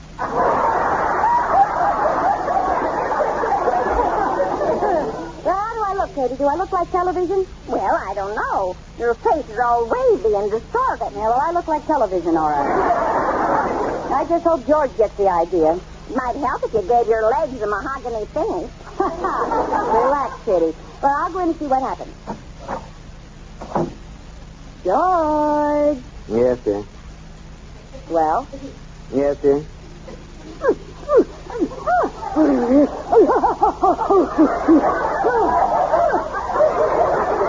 You're mumbling, Liz. I can't understand you with that glass plate in front of your face. It's supposed to be there. Look at me, George. What am I? A washing machine. Oh, great. Now I've got a face like dirty laundry. I am not a washing machine. Guess again. A sailor looking out of a porthole. No, I'll give you one more chance. A sailor looking into a porthole. Oh, you're just being stubborn. Can't you honestly tell what I'm driving at? I haven't the vaguest idea. And forget it, I'm not going to buy a television set. You knew it all the time. Liz, why is it every time you want something, you go into a big routine? Now, wouldn't it be easier to come right out and ask me? Well, sure, it's easier, but it never gets me anyplace. Not true. I'm a very reasonable man. Now, if you really want a television set, just ask me for it. George, you mean you really... You don't have to play games with me, Liz. Just ask me. All right. George, there's something I'd like to ask you. Hey, yes, Liz, what is it? Will you buy me a television set? No, I won't. Are you big fibber? I am not. You are, too. I am not. I just said you should ask for it. I didn't say I'd give it to you. You're not only a fibber, you're a sneaky fibber. If I were you, I'd divorce me. Well, not till we get a television set. I want custody of it. George, we just have to have one. Give me one good reason. Well, I'm a social failure because we don't watch television. I never know who won the fight or what Kukla and Fran are doing to Ollie. Oh, poor little Liz. Well, it's not funny. I have no idea what's going on in the world. Well, why don't you try reading the newspaper? Oh, that's old-fashioned. Television is taking the place of the newspaper. Oh, it is, huh? Well, I'd like to see you wrap the garbage in a television set. That's a pretty soggy answer. What about the entertainment? Or what about all the good shows on television? Well, there's always radio, you know. Oh, who wants to listen to other people win prizes? Radio's giving everything else away. Pretty soon it'll give itself away, and that'll be the end of it. Oh, Liz, what are you... George, try to think of me. It's getting embarrassing. What is? Every house on the block has an aerial but ours. Our roof looks positively naked. Oh, honey, I didn't know that. Well, in that case, I'll buy one right away. A television set? No, an aerial. Oh, great. That'll fool everybody. And then before we go out at night, we can peel onions so our eyes will be bloodshot. Liz, I'm tired of hearing about this. I don't want to hear the word television in this house again. Television. Liz? I just wanted to see what would happen. All right, now let's forget it. Just one more thing. If you won't buy me the naughty word, will you bring me home an apple box? An apple box? What for? Well, if I have to watch it through a store window, I'd at least like something to sit on. That's enough, Liz. I'll get it. Hello? Hello, Liz, girl. Oh, hello, Iris. What's the matter, girl? You sound low. Oh, I begged George to buy us a television set, and he said no. Oh, too bad, girl. George doesn't believe in these modern inventions. It wouldn't surprise me if he came home tonight driving a covered wagon. Oh, he just doesn't know what he's missing. Our new set came yesterday. Ooh, is it good? I did my knitting last night with Edwin. I had breakfast this morning with Tex and Jinx. And this afternoon I took a bath with Hopalong Cassidy.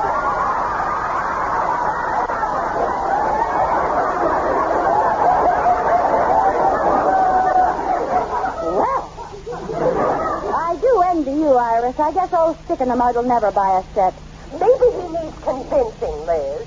There's a football game on tonight. Get him to come over to the house on some pretext. Maybe he'll like it. You mean trick him into watching television? Uh-huh. Oh, Iris, what kind of a low-down stunt is that? What kind of a person do you think I am? What time shall we be there? 8:30. We'll be there. little girl.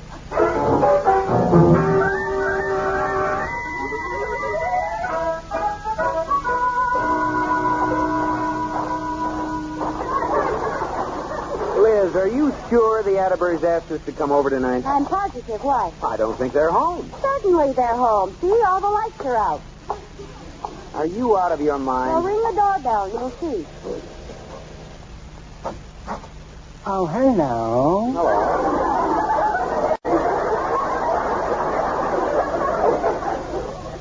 You must be the Coopers.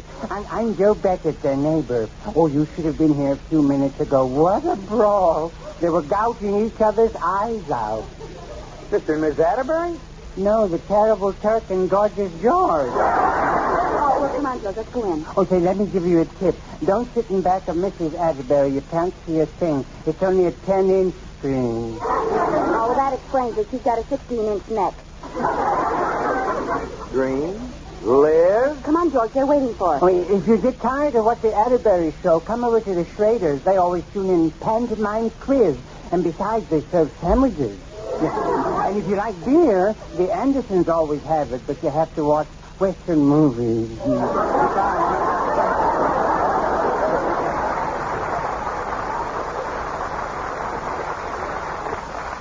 So this is why we're here. Television.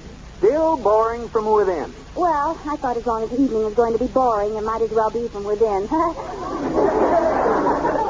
girl, George boy. Hi, Iris. Who was that just left? Bugs Bunny? No, that's Pink Eye Beckett.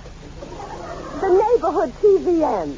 TVM? Uh-huh. Television moocher. Oh. He does nothing but go from one house to another and watch television. Well, come on in. No, Iris, we aren't staying. Oh, George. Sorry, Liz. I said I'm not interested in television, and I have a one-track mind.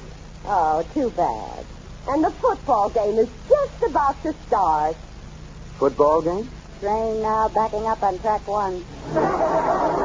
Well, we could see how bad it looks. Yeah, let's see how bad it looks. Come on, Rudolph's in the living room. There's a great crowd here tonight, folks, and the teams are just coming out on the field.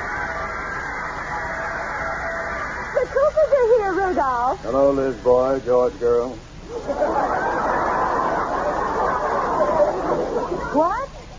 Rudolph, you could at least take your eyes off the screen and say hello. I don't want to miss this kickoff. Sit down, folks. Well, you sit there, George, and I'll sit here. And Liz, you sit in back of me. No thanks, Iris. I'll sit here on the arm of George's chair. Well, folks, the band has left the field and we're ready for the kickoff. Oh, Liz, you still have your coat on. Let me take it. All right, Iris. Here you are, Iris. He's up to the 40. The 50. It looks like he's going to get away. Well, I can't see the coat. Oh, here it is. Down to the 15, the 10 to 5, and he's all over it. Oh, isn't it wonderful, George? Wasn't that great, Mr. Atterbury? I didn't see it. Your coat was over my head.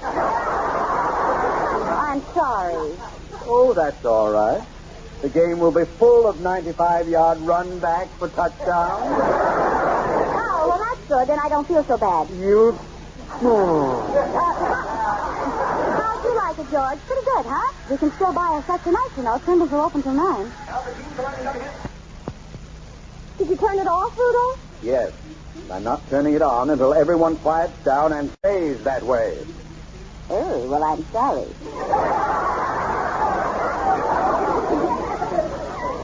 I wouldn't think of opening my mouth. Be quiet, George. I won't say a word. You can turn it on again now, Mr. Atterbury. Well, that's better.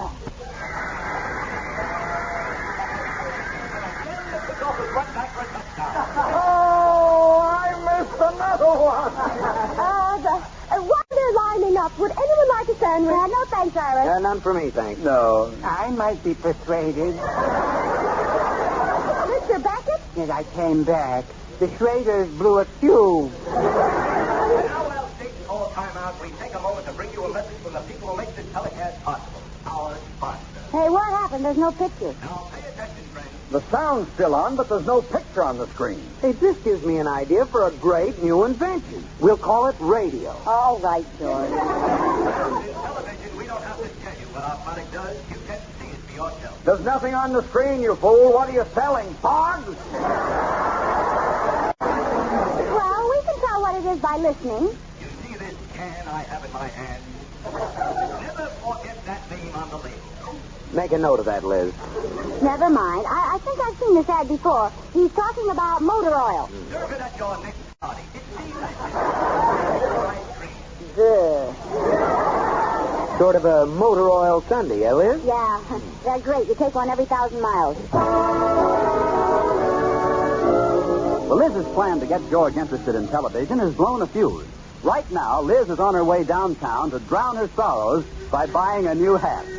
She walks along Sheridan Boulevard, and as she passes Trimble's appliance store, her footsteps falter, and she stops, fascinated, to watch the television sets in the window. An elderly gentleman, who also happens to be looking in the window, addresses her. Television is certainly wonderful, isn't it? Oh, yes, it's wonderful. What kind of a set do you have? Crystal. No television? Where? How'd that happen? Well, my husband doesn't want to give up his stereoptic and slides. Oh, that's a humdinger. Now, you ought to go inside and talk to Mr. Trimble about a set. Oh, no, I couldn't. Oh, he's really a peach of a fella. Fair and honest. Go on in. Well, you don't understand.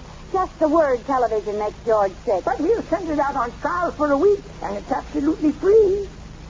Free? Mm-hmm. Oh. Well, I think that's the word that'll make George well again. Hey, go on in and talk to Mr. Trimble about it. Well, all right. I'll go in with you. Oh, are you going to get a set?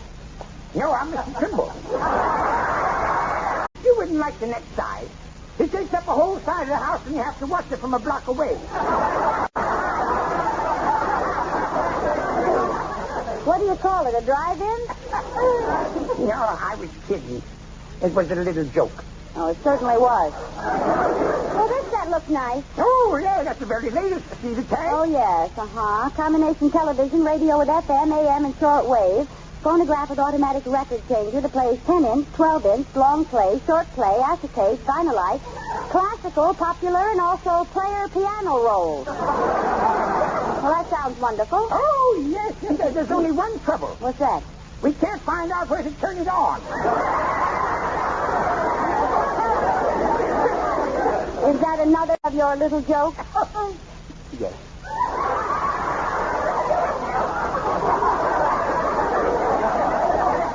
They get smaller all the time, don't they? Well, why don't you leave it to me? I'll send you out a nice set. Well, all right. Send it to Mrs. George Cooper, 321 Bundy Drive. Yes, ma'am. About 8 o'clock. Yes, and ma'am. be sure and send one that works. Yes, ma'am. Now, don't you worry about a thing.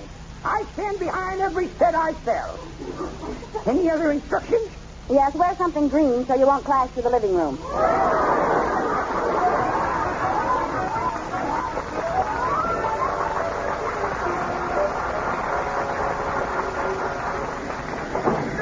Well, thanks for the lift, Bill. I'll meet you right here in the morning in front of Trimble's appliance store. Boy, look at all those television sets. Television is certainly wonderful, isn't it? Oh, they're okay if you like television. I don't happen to care for it. Well, now, you let me give you a tip. Go on in and see Trimble. He's a peach of a fella. He'll even send you out a set to see how you like it. Oh, no, I wouldn't be interested. Wouldn't cost you a thing for a week's trial. It's free. No, Free? Well, it might make Liz happy, and there's another football game tonight. My name happens to be Trimble, friend. Now, where shall I send the set? George Cooper, 321 Bundy Drive. What's the matter? Funny, I don't know you, but that name has a familiar ring to it. Well, I'll have it out tonight. 8 o'clock, all right? Oh, fine. Oh, this will be a wonderful surprise for Liz.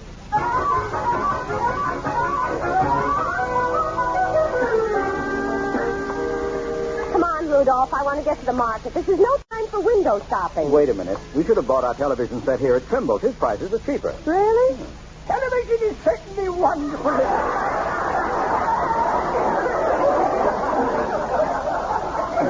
I beg your pardon? Let me give you a tip. Go in and see Trimble. No. You can take the set home for a week's demonstration. Free. We have a set. Oh, too bad. Any setless friends? Free. Iris, what about George Boy? That's it. Send one to George Boy. I feel responsible for the bad impression he got last night. We really owe it to George Boy, and it won't cost anything. I'll send out a set tonight. What's George Boy's other name? Cooper. One television set to Cooper George Boy. No, that's George Cooper Boy. I mean, George Cooper. George Cooper? You know him? No, not personally. But I think he's opening up a chain of bars here.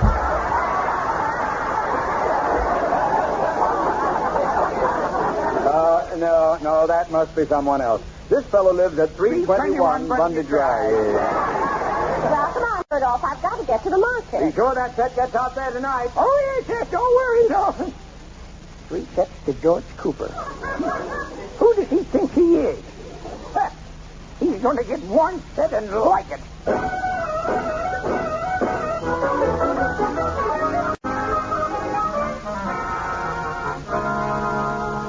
That was a good dinner, Liz. Say, what time is it? 5 minutes to 8. Why? You don't want to go anywhere tonight, do you, dear?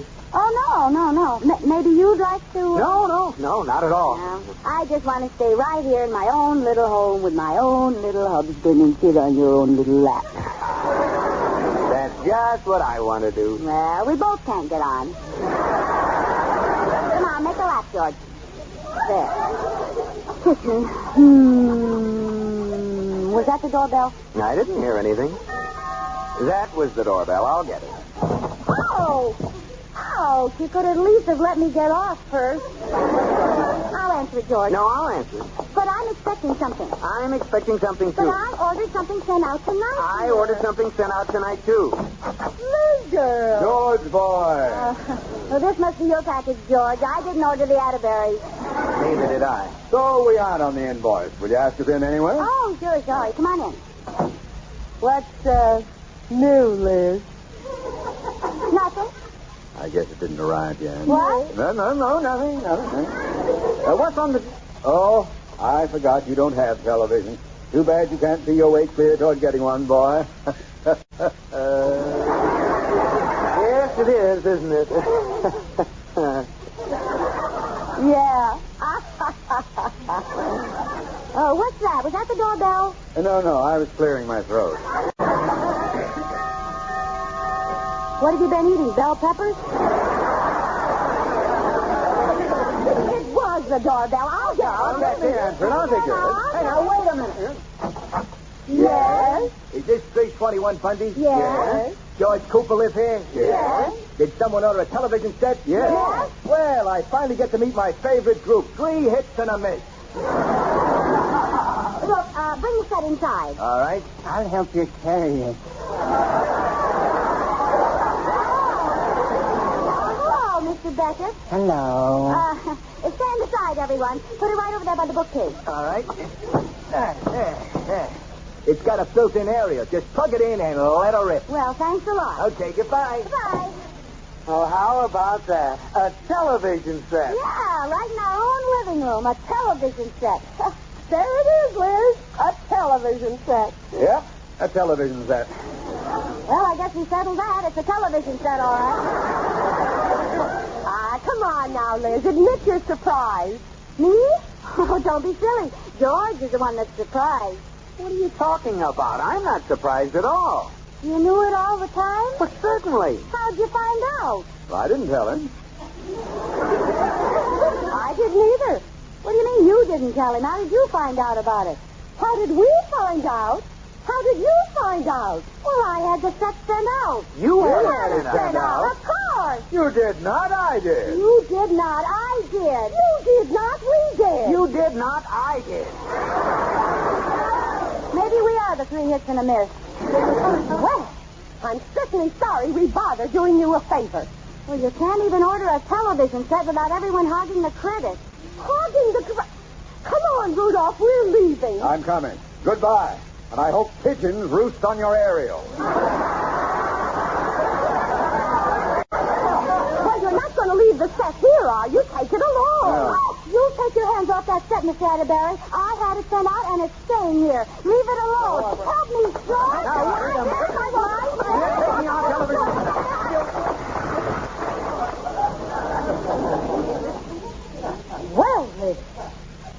wanted you to say. Iris, you were right. This is the television set you sent out.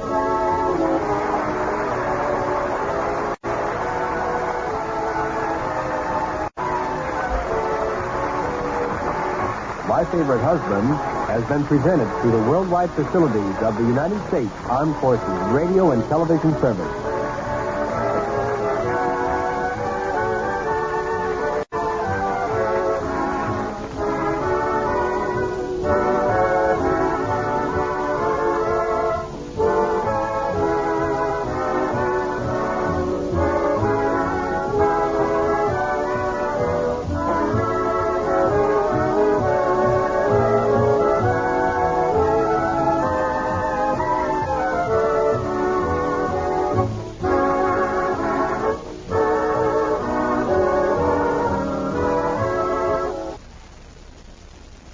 Do you know the one-word recipe for cheesecake? Greens, greens, greens, greens, greens, greens, greens, greens, greens. Greens cheesecake. Greens, greens, greens. Greens cheesecake. Sweet, crumbly biscuit, smooth, tangy filling. Just add milk and butter, made in 10 minutes and no baking. Greens, the one-word recipe for cheesecake. Greens cheesecake. And a meal with a Cape apple. Straight up. Cape apples make good eating. Crisp, juicy. Marvelous exercise for the old choppers. Go on, treat yourself. Live. Buy a bushel or two of Cape apples today. You can't lose. Hold it. 15 seconds from now, you'll see the picture he just took. See? With the Polaroid line camera, you get bright, sharp pictures in 15 seconds. Snap, pull, peel. It's that easy. Is there any better way to get pictures of the family?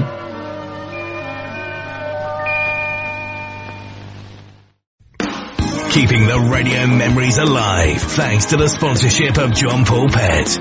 Pet care with a salon pedigree. Visit jppet.com today. The next hour is brought to you by John Paul Mitchell Systems, the world's leader in hair care products and styling tools. Visit www.paulmitchell.com today. Frontier Town, the saga of the Roaring West.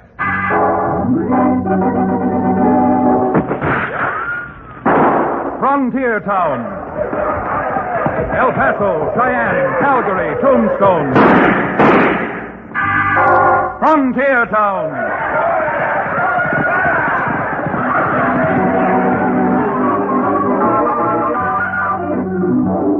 Here is the adventurous story of the early West, the tamed and the untamed, from the Pecos to Powder River, Dodge City to Poker Flat.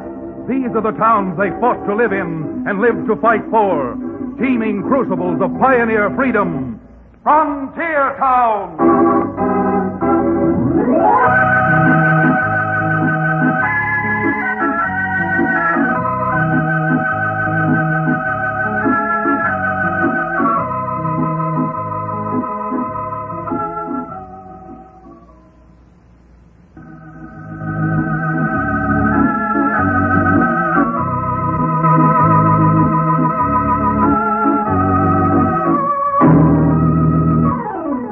Hello there.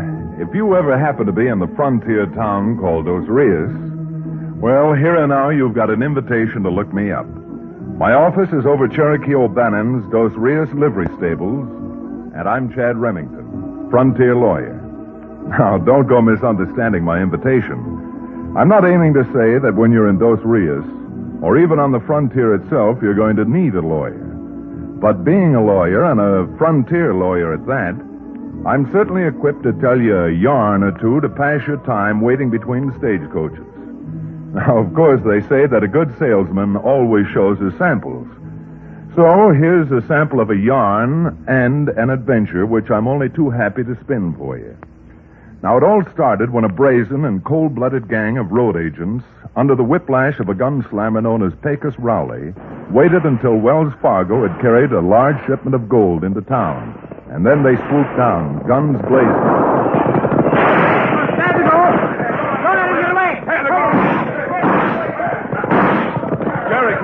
on, up this way with me.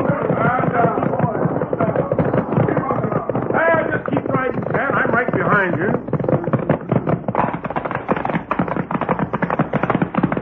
Counselor, I'm not objecting to being in this posse, but I'm not a mountain goat. Where are we going? Back into these hills, Cherokee, until we find them or lose their trail.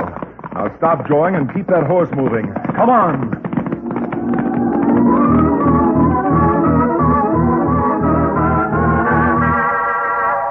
It was only a 50-50 chance cutting off that way back through the crags, and instead of finding Pecos Rowley and his crew, we lost their trail. But there was enough evidence of which way they went. So, when upon returning to town, I found that Wells Fargo had posted a $5,000 reward, I euchred Cherokee into packing a bedroll, and both of us set off through the narrow confines of Steamboat Pass, heading for the broad, sweeping valley we called the Green Hills country. Chad, I think this whole thing is a lot of nonsense. And a wild goose chase. That doesn't sound like you at all, O'Bannon. $5,000 would buy a lot of things, including the one thing you like best, and the counter-irritants to cure your hangover after. Bosh, piffle, and fiddlesticks. Besides, with a bloodthirsty killer like Pecos, whatchamacallit, an excursion of this nature is fraught with danger. Danger? Yes, with danger. How do you know where he's heading out? Where he might be? Why, any moment riding along here, he might spot us over the sights of his rifles and... Down! Down, Chad! We've been discovered by that polecat! That polecat you're talking about, Cherokee, doesn't seem to be any more than a pole kitten. Here, you see him over there? About 10 years old and not even ankle high to a prairie dog. Well, by the bear, the top of the prophet. An adolescent ape like that has no business packing a gun. Hey, you! You youngster! Come on over here. Come on, you pint-sized Imperial Pass. Shake it up. I'm coming. What's your hurry, Tenderfoot? Tenderfoot? Why, you sawed-off son of Satan's stepchild. I've got a good mind. Hold it, Cherokee. Here comes someone riding up. Maybe this is his father. Over here, mister. You go and snitch on me, and I'll bless you both once. Ho, boy. Something wrong here? I heard a shot and... Well, I'll be dogged and branded Chad Remington. Ike Davis. Now, what in the name of all that's sacred are you doing out here in Green Hills country? Last I heard of you had a place over in San Juan Basin. Been over here for most 2 years now, Chad. See, you ain't changed none, Cherokee. A moment ago, I was almost changed. This rambunctious, rowdy little runt almost blew my head right off my shoulders. I did not. And with that purple nose for a target, I don't see how even a child could miss. Oh, but seriously now, a Winchester 30-30 is nothing for a youngster this age to play with, Ike. I know, Chad. And believe me, he wasn't playing. What? You have the audacity to stand there and defend this immature imp? Moreover, you're starting to sound as if you were his father, which, begging your pardon, we know you're not. Well, I don't blame you for not knowing, Cherokee, but I am Mickey's father. His father? Now, wait a minute, Ike. If you're trying to pull my leg, it doesn't stretch that far. I've known you for 15 years. This youngster must be at least 10, and up to 2 years ago, you weren't married. That's right, Chad. But if you'll ride over to my place, you can just see the roof of it through those trees. I've got a lot to talk to you about, and a lot to explain.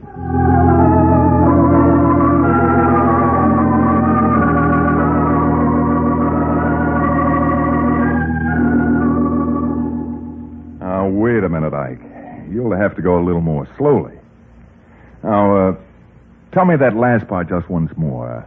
About how you got married. Well, I thought by moving to the Green Hills country, I might do better than I did over in the San Juan Basin. But with no money and not being able to hire much help, things got worse instead of better. Uh-huh. So, being able to do most of the outside work myself, what I needed was a woman to look at the house and the little chores. Well, to make a long story short, I run an ad in one of them matrimonial magazines. You mean that you actually advertised for a wife? I did. And I got one. And I must say that Nellie's a fine girl. Fine girl. Oh, then this young hoodlum was her son. Is that it? Mickey? Oh, he really isn't so bad. The trouble is, this is the first time he's ever been out in the country. You see, the man Nellie was married to before was an Easterner. Came from Brooklyn. Well, that certainly explains a lot, except for one thing. Just how is it you let a 10-year-old youngster pack a rifle? Well, to tell the truth, in the last couple of days, we've been looting food out of our cellar.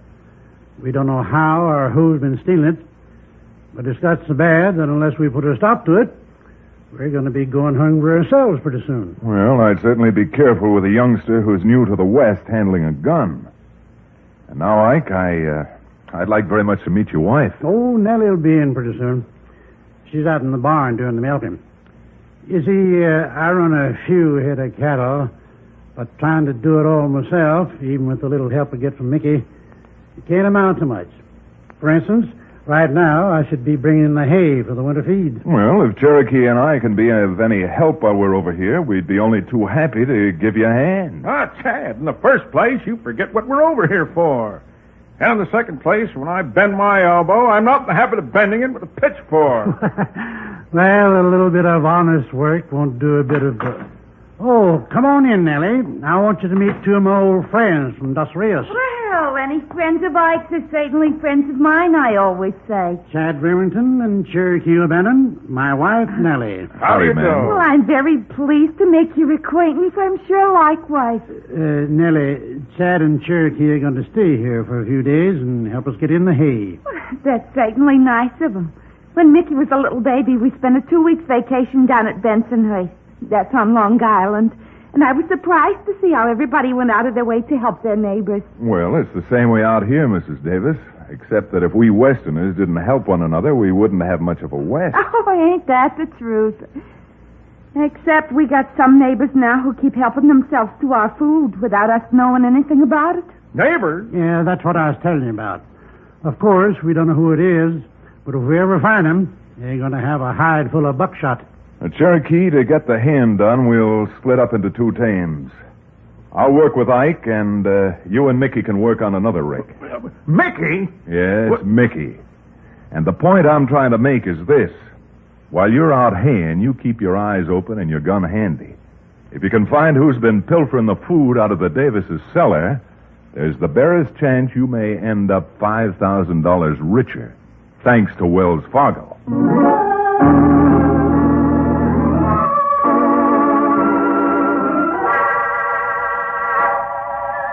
Of course, I mentioned the $5,000 to get Cherokee to go to work, having no idea that the wide loop I was throwing might settle awfully close to the truth.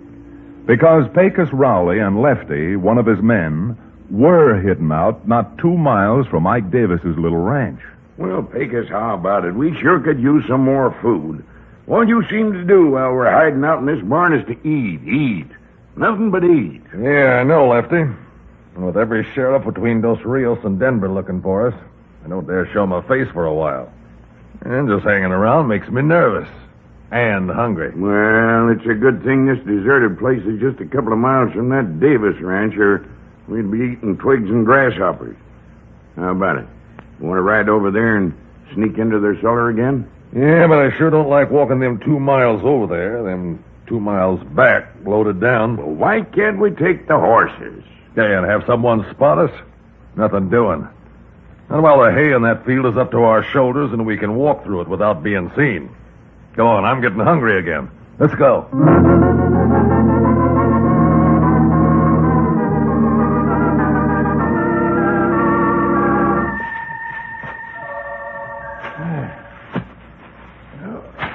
What's the matter, Cherokee? Pitching hay too much for you? Well, no, Mickey, but I just thought that we'd stop now here for a few minutes. I could give you a lesson or two on how to shoot that rifle. Are you kidding? I bet you couldn't hit the broadside of the Flatbush Avenue car barn. Oh, I can't, eh? Here, give me that Winchester and I'll show you. Now, the first thing to do is to hold the rifle lightly. Don't pull the trigger. Squeeze it slowly, like this. Now, I'll pick a target the other side of the hayfield and show you how to aim.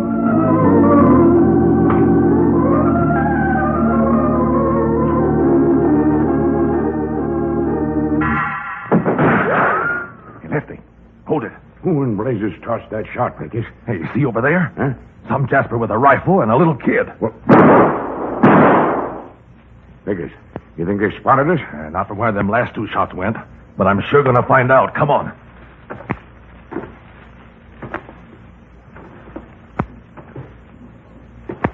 How are you getting the idea, Mickey? Why, you ain't heard nothing yet.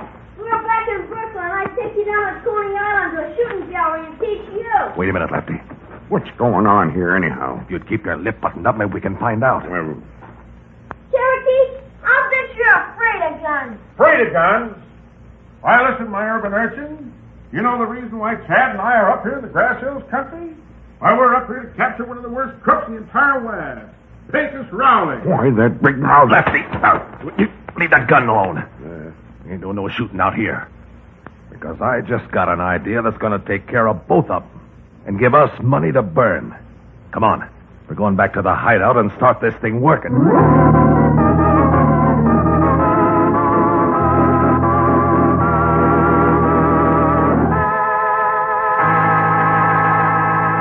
We'll return to the second act of Canyon of Wanted Men, our exciting frontier town adventure, in just a few moments.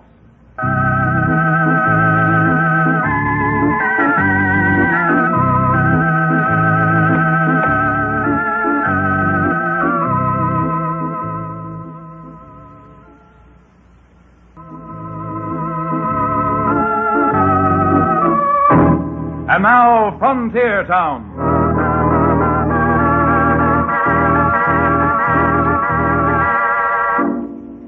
Of course, to spin this yarn, I'm putting the cart before the horse in some places. That is, I'm telling you now what Pecos Rowley and Lefty were doing, although at the time neither Cherokee nor I, nor the 3 Davises, had any idea, not alone that they were in the neighborhood, but that they had spotted Mickey and Cherokee. Well, so I don't get the chronology too confused before we go back to the Davis Ranch, let's find out just what it is Pecos had in mind when he said that running across Cherokee and Mickey was going to mean money in the bank to him. I don't know, Pecos. Maybe I am stupid, but I still don't see what you're driving at about that kid we seen in the hayfield. Look, you heard what he said, didn't you, while we were walking up toward him? Yeah, but... He said something about Coney Island, didn't he? Sure. Coney Island's back east somewhere, huh? New York, ain't it? That's right. New York. So? So, a kid that age who knows about Coney Island must come from New York. Must come from New York? How do you know? By putting 2 and 2 together, that's how. Ain't you heard? Some of these ranchers out here are taking Eastern dudes in for boarders, like they do at hotels. Well, what if he does come from Coney Island? It certainly was no reason for not ventilating him and that red-nosed monkey with him. What's the matter? You got friends in Coney Island or something? No, you knothead. I ain't got friends in Coney Island. But if you'd ever stop to think, maybe you'd see what I mean. If the kid is a dude who's out here boarding at the Davis Ranch, what does that mean? Yeah, never mind, I'll tell you. It means his old man or his mother has to have a hatful of dinero, that's what. Rich Easterners. Okay, so they're rich Easterners. What's that to us? What's it to us? Oh, nothing. Nothing more than $50,000. Don't you see? We go over to the Davis Ranch tonight, sneak into the kid's room and grab him. Yeah? Then we leave a note that tells them if they want to get the kid back, it's going to cost them $50,000 of Uncle Sammy's nice new frog skins. Now do you get it? Say, you got a real good idea there, Pecos. Real good. Only, what happens if they don't pay us the $50,000? Or if they ain't got that much? Then you can do what I stopped you from doing this afternoon. You can get out that gun you're so anxious to use and shoot the brat full of nice little round holes.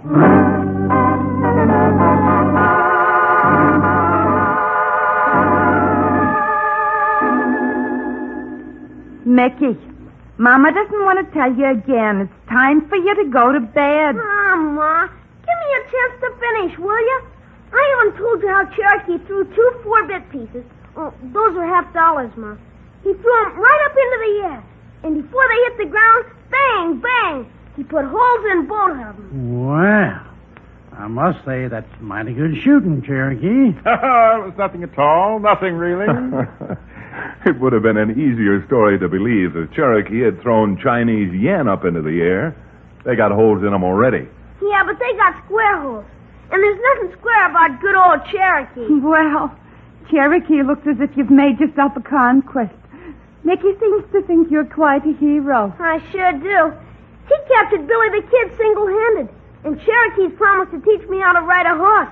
I mean, ride one good. He owns a livery stable. Then, Mickey, you better look out that he doesn't sell you a couple of bottles of his genuine Cherokee Indian rattlesnake oil along with it. All right, Mickey, you've heard your story. Now it's time for you to go to bed already. Oh, look, Ma, I got a keen idea. If you'd let me go riding with Cherokee tonight, so he could really teach me how to ride a horse, then by tomorrow, I bet you I'd be able to help you with the chores around here. Ride down and bring in the cows, I mean. It wouldn't surprise me a bit if it could help by tomorrow. All right, Ike. What do you think? You're Mickey's father, too, you know. Oh, let him go. An hour isn't going to make much difference. And knowing that Cherokee found that pint bottle I had hidden in the kitchen, it might keep Cherokee out of trouble, too.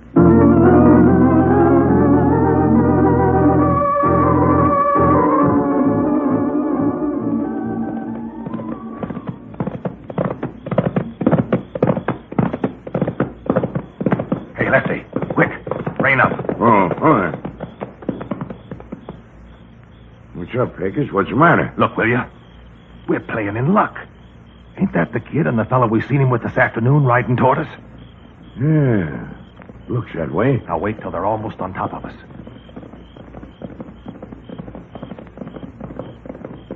Here they come, boss. Okay, Lefty. Now start throwing some lead around their ears. All right, hold it. You don't want to get blasted clean out of your saddle. You're smart, mister. You leave that gun right in its holster. What's going on here? What is this? Oh, nothing. We're just taking you and this kid for a little ride. Go on, you lay a hand on me and I'll slap your ears off. You better do as he says, Mickey. Why don't you do something? I thought you were the guy who captured Billy the Kid. Well, I was. This doesn't happen to be Billy the Kid. You said it. And if you're interested to know just who it is, my name's Pecos Rowley. Uh-oh. Hey, look.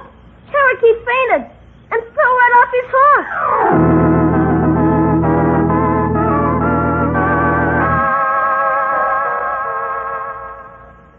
Oh, now, believe me, Mrs. Davis, I'd give my right arm if I knew what happened to Cherokee and Mickey. No, Chad. You've got to do something. You've got to. Now, don't go to blaming Chad, Nellie. Oh, I'm as much at fault as anybody, I guess. But I think with your help, Ike, maybe we can find him. Oh, Chad, you mean you know what happened to him? Well, about a mile from here, I found tracks where two horses had stopped. And I also found some empty shells. Tarnation thunder, Chad. You mean there's been a shooting? I don't know what I mean yet, Ike. Except that the hoof tracks seem to lead past the fence at the south of your hayfield and over through those aspens. Through the aspens? But Ike told me there was nothing over there except an old shack and a barn that are deserted. Deserted, and some folks say haunted. Oh, no. Oh, now, look, ma'am. You got to pull yourself together. You'd better go into the kitchen and fix yourself a cup of strong coffee. Ike, go strap a gun on and get yourself a horse. We got some trailing to do, and I'm afraid that this time every second counts.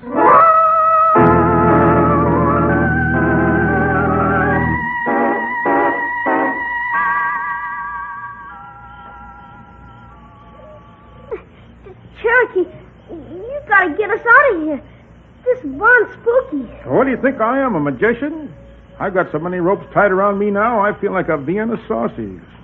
Jiminy, Cherokee, what are we gonna do? Well, Mickey, I wished I could give you the answer. Say, have you noticed? The boards in this loft we're standing on are rotten. If we're lucky enough, maybe I can bust them through like this. Cherokee, I think I hear someone coming. All right, come on, Lefty.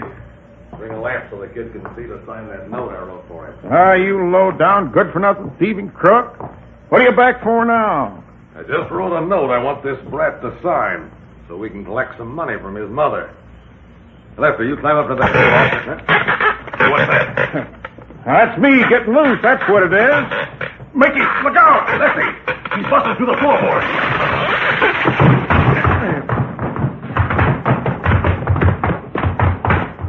Mickey, run for it. Quick, Lefty.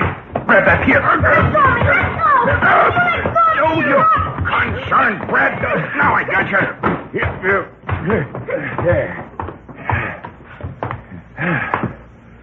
Well, thought you give us the slip, did you? Well, we blame near did. Yeah, you blame near did. But so you blame near don't do it again, I'm going to put you someplace you'll never get out of. A 6-foot hole. Oh, go on. You wouldn't dare shoot Cherokee. Well, if you've got any ideas on how to stop Mickey, speak up now or forever hold your peace. All right, you. You got any last words? You know, something they can put on your headstone. Why, if I told you all the last words I have, I'd be here till a week from next January, you pusillanimous, pasty-faced polecat. All right. That's the last thing you're going to say on this earth. Chad, look out. They both got guns. They both better use them. Mike, you grab the little one quick. I'll help you.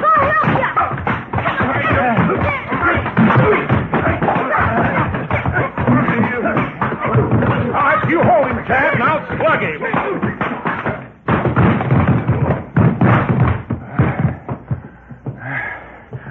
Well, Mickey, and you too, Cherokee. I don't know how you did it, how you found them, but this was good work. This varmint is Pecos Rowley. Yes. Jiminy Christmas. Cherokee's gone and fainted again.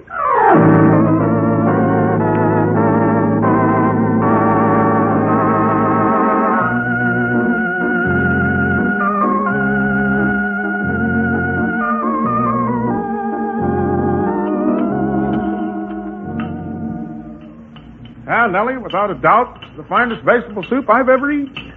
In fact, I'd say this soup will grow more hair on a man than my rattlesnake oil. Of course, on the wrong places.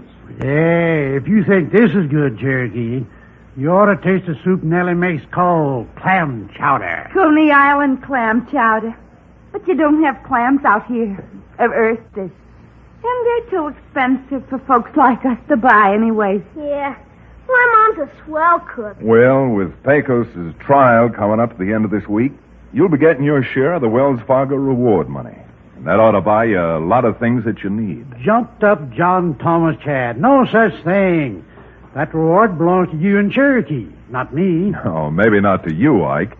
But Mickey is certainly entitled to his share. Oh, shucks, Chad. I didn't do nothing. Oh, the ticket you didn't. Well, you bet that horrible-looking lefty on his gun arm so he couldn't use it. Matter of fact, I think you saved my life. Well, if that's true, Cherokee, maybe you ought to give Mickey your share of the Wells Fargo reward, too. Oh, no, I should say not. I wouldn't hear of it. Nellie, it might prove to be a very good thing for Cherokee. Anytime he gets his hands on money, he throws it away over the nearest bar. Ah, but not this time, Counselor. This time I put my money in the savings bank. Oh, so? And why the change of heart? Well, he gave me a little pocket bank to save my nickels and dimes in.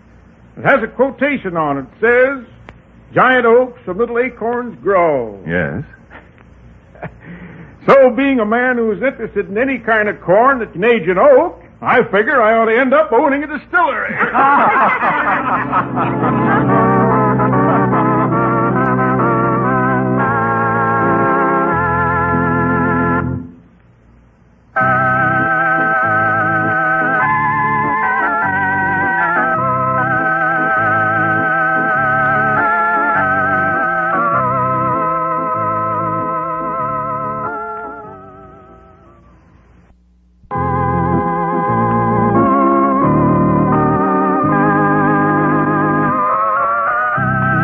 Frontier Town, starring Reed Hadley and featuring Wade Crosby, is a Bruce Ells production. Story and direction by Paul Franklin. Music written and played by Ivan Ditmars. Be sure to be with us again, same time next week, for another fine action-adventure story with your favorite young Western star, Reed Hadley. And now this is Bill Foreman telling you that Frontier Town comes to you from Hollywood.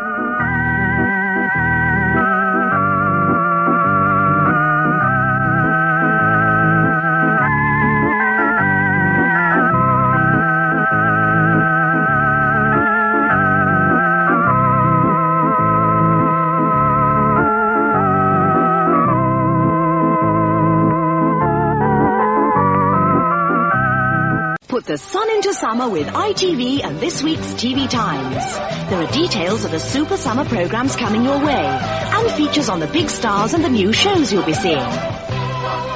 TV Times family scene is full of interest. Cookery, fashion, competitions, Stu Pot's treasure trail, Katie's letter page, Roger Elliott's star forecast. I never knew there was so much in it. There's plenty for everyone, so put the sun into summer with this week's TV Times. Do you know the one-word recipe for cheesecake? Greens, greens, greens, greens, greens, greens, greens, greens, greens. Greens cheesecake.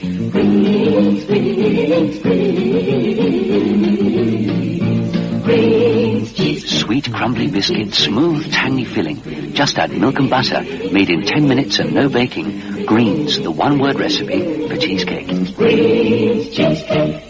When you want a drink to cool your thirst, 7-Up's the one to reach for first. For satisfaction, 7-Up, 7-Up, 7-Up drives thirst away.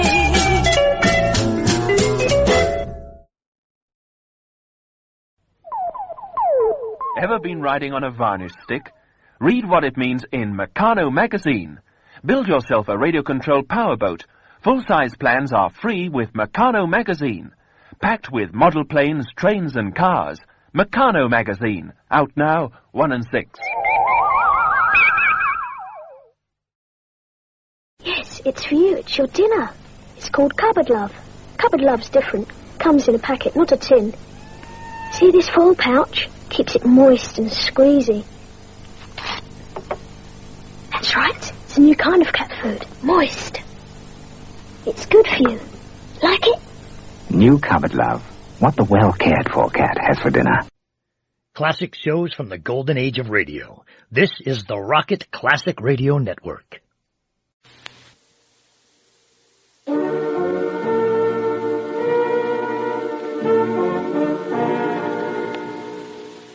Unsolved Mysteries.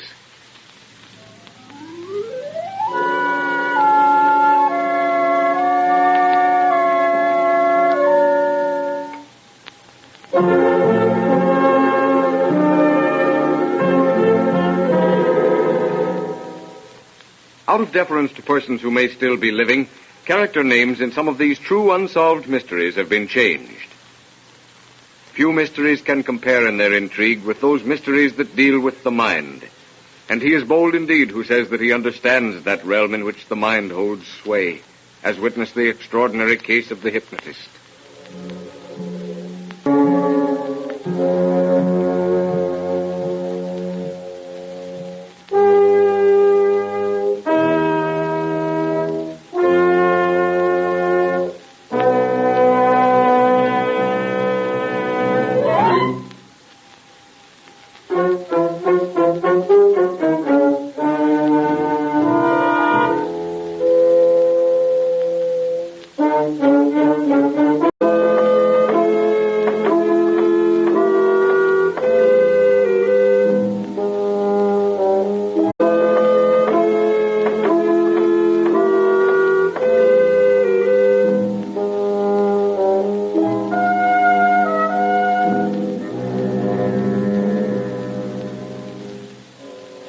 The scene is a famous newspaper correspondent's home in New York.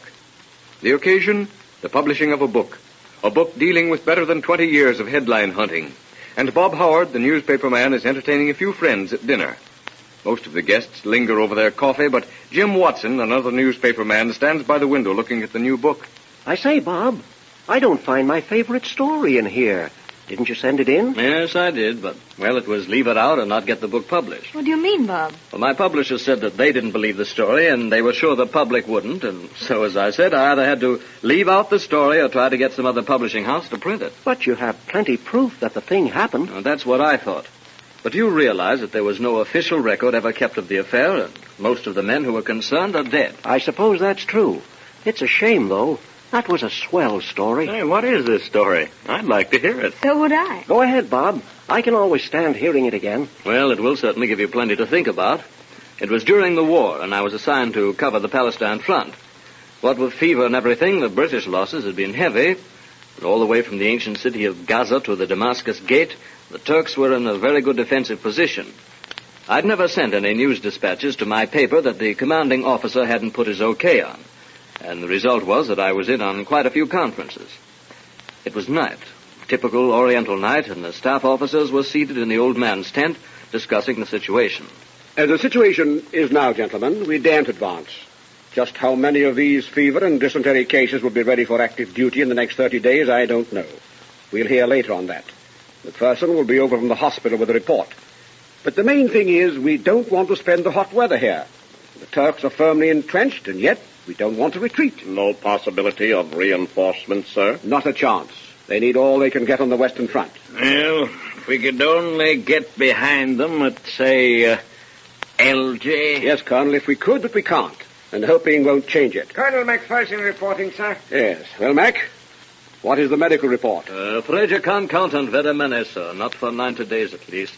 Those cases are pretty bad, but... Yes, Mac? Well, I hesitate to tell you this, but we've just had something happened. Yes, go ahead. But I'd rather you come over to the hospital yourself and see for yourself, sir. All of us? Yes. Yes, I'm a doctor, but there's something happened over there that I don't know anything about. 15 minutes later, the staff officers are seated in the medical officer's tent. Through the mosquito netting, the long rows of cots are barely visible in the dim light of a lantern swinging from the tent pole. Colonel McPherson enters the tent, and behind him a nurse. Nurse? Will you send one of the orderlies for Ahmed? Yes, sir. And have the patient moved to the officer's tent? Yes, sir.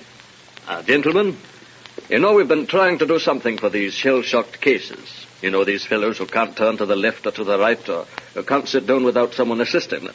You know the type. Of course we do. I certainly do. Well, recently we've been trying hypnosis, and Ahmed, a Persian, has been very successful.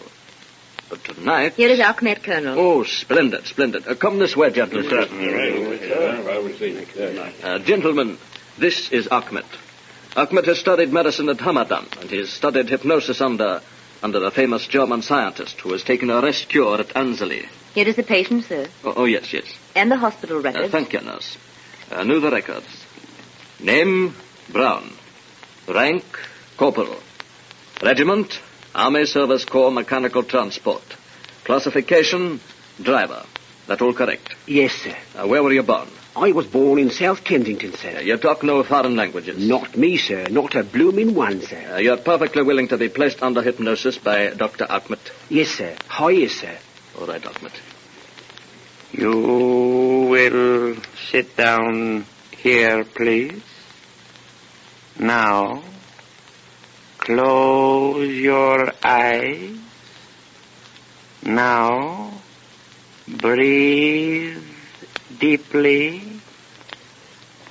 Ahmed runs his slender fingers over Brown's forehead. The tenseness leaves Brown's body, and with a sigh, almost a sigh of relief, Brown settles back in the chair.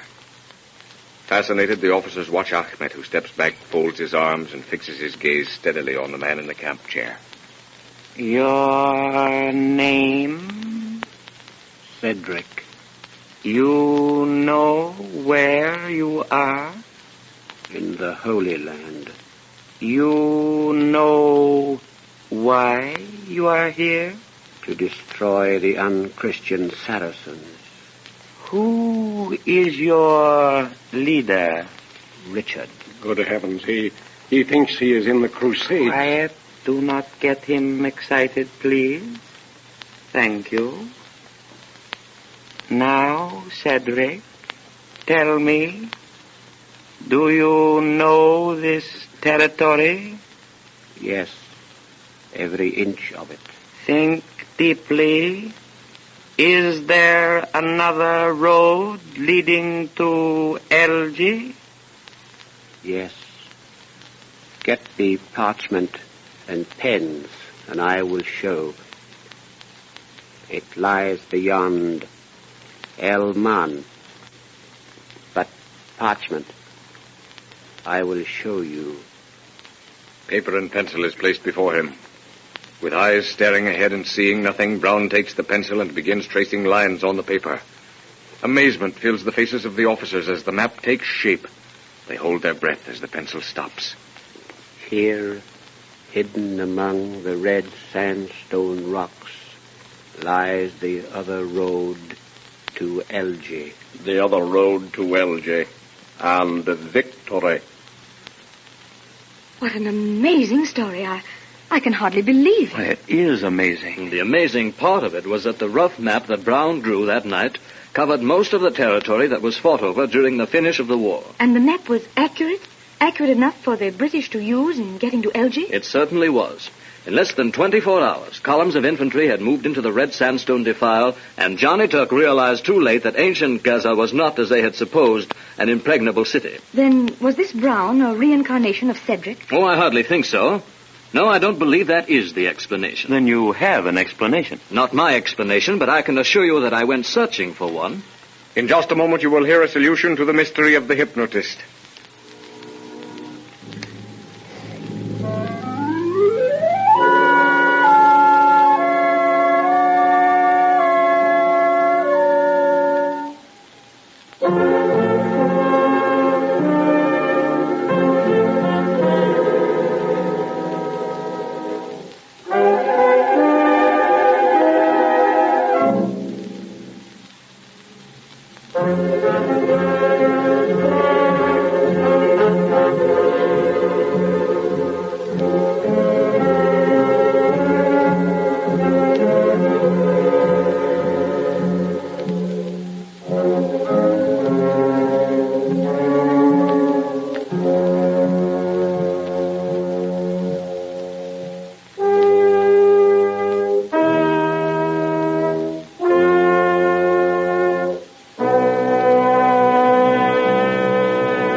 Ladies and gentlemen, inasmuch as any solution must of necessity be supposition, liberties of time, place, and character have been taken in the solution for which you've been waiting.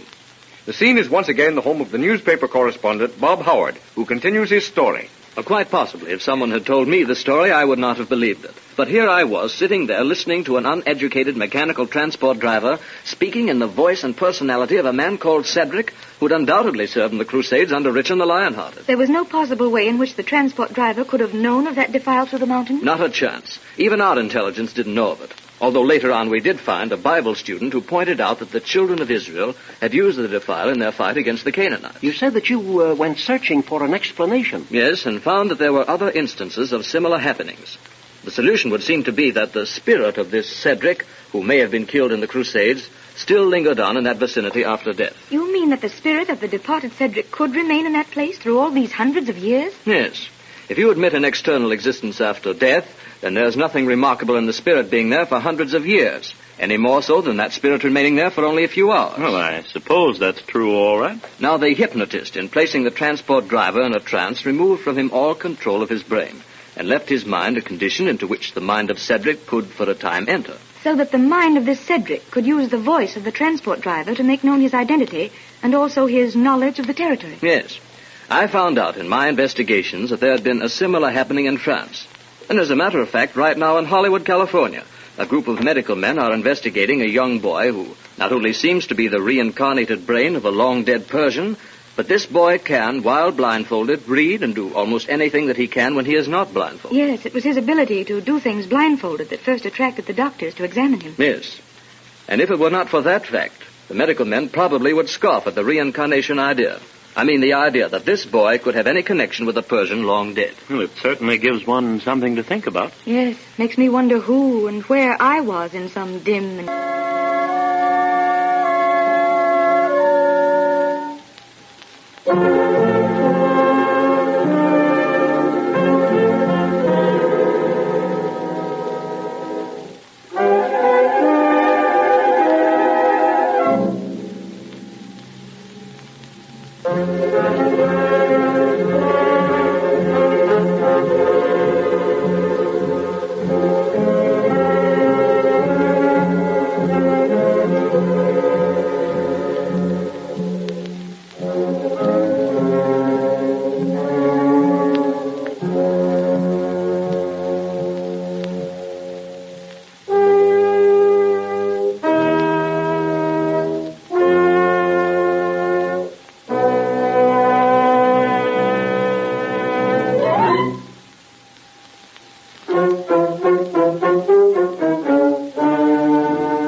The one-word recipe for cheesecake? Greens, greens, greens, greens, greens, greens, greens, greens, greens. Greens cheesecake. Greens, greens, greens.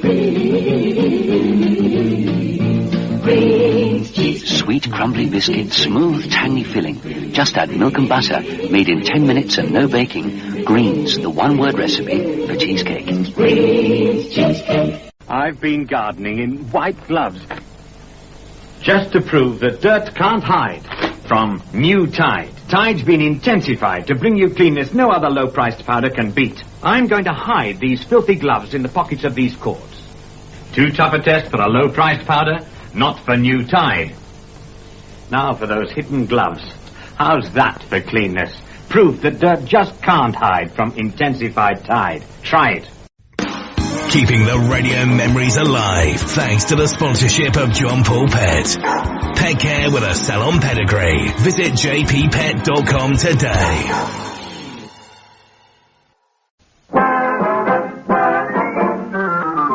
DeSoto and the DeSoto Plymouth dealers, coast to coast, present Groucho Marx in You Bet Your Life.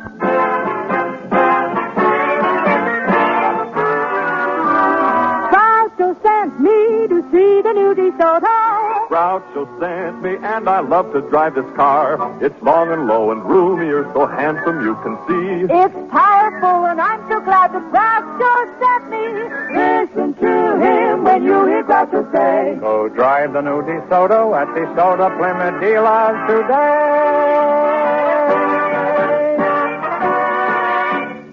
And now, here he is, the one, the only... That old fogey. Oh, that's me, Groucho Marx.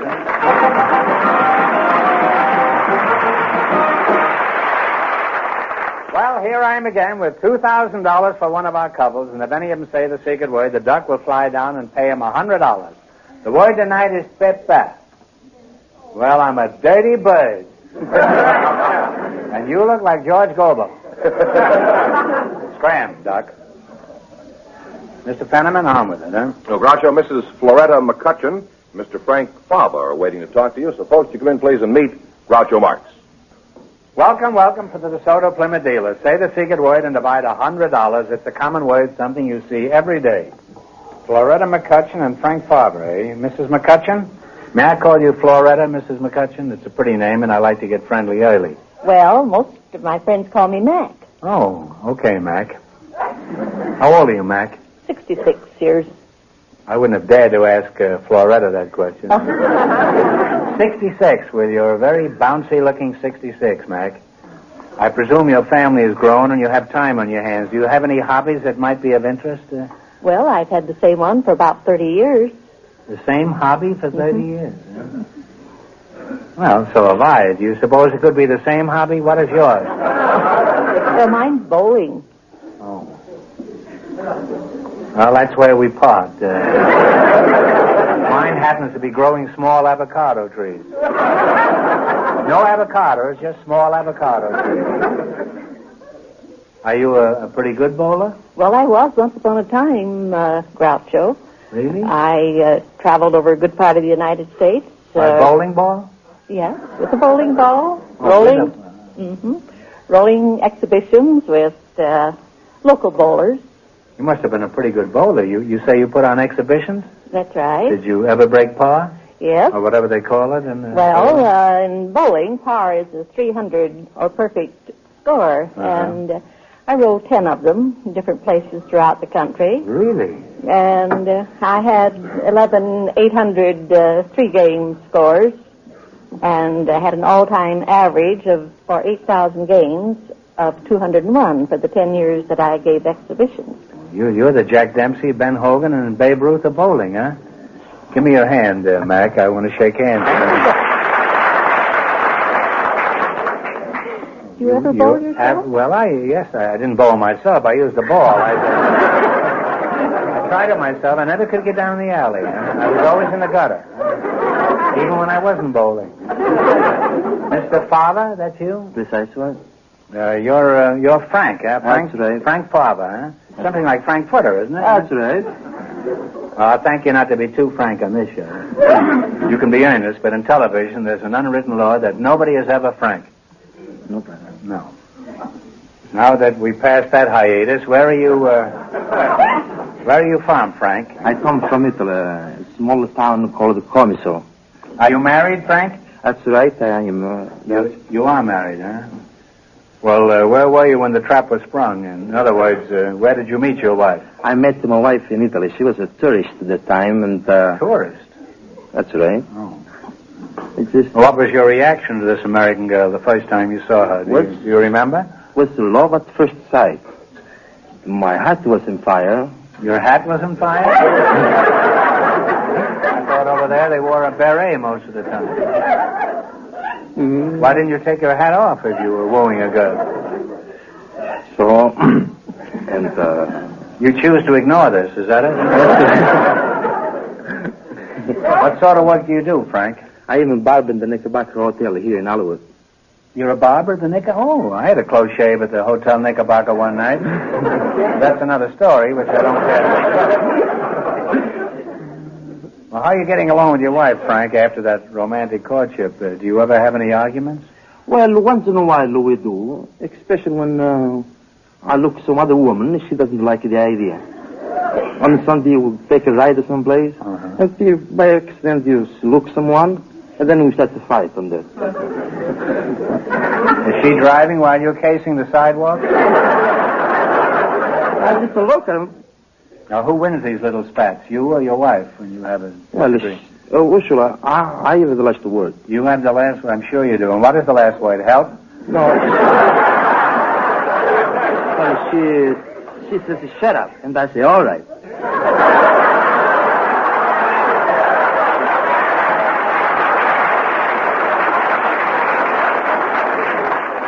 Well, normally, I don't approve of a woman telling her husband to shut up, but after an old joke like that, I think she's perfectly justified. Well, I'd like to go on talking to you two, but it's time to play your life, bet your life, huh? Now, you selected geography, and remember, the more the question is worth, the harder it is. Now, what do you want to start with? $70. All right. $70. $7? 70. Oh, $70. 70. Oh. What, $70, what formerly was known as the Sandwich Islands? Sandwich Island. Talk it over. You take a guess? West Indies? West Indies? Western Indies? No, it's the Hawaiian Islands. Hawaiian. Lost half your $100, you now have $50. That's where the Earl of Sandwich invented the sandwich. This is completely inaccurate, but I like to give our little historical facts. We take the $80 now. You take the $80. You've been very successful with the 70, and now we'll take the $80. Okay, what country is directly south of Denmark? Sweden. No, I assure you can tell from the groan by the audience that it's Germany. You lost half your 50, you now have $25. Well, your wife gets a hold of you tonight, huh? We've been successful to get to the $90, please. We'll take the $90. Now, you might as well. You're riding high. Huh? You're just shooting along here. In what river do you find the Thousand Islands? What is it then? The Amazon? Give us an answer. Huh? Niagara. The Niagara? The St. Lawrence. You now have $12.50. We'll shoot it for $100. All right, for $100, San Jose is the capital and only large city of what Central American country? San Jose is the capital of San Jose. I know that.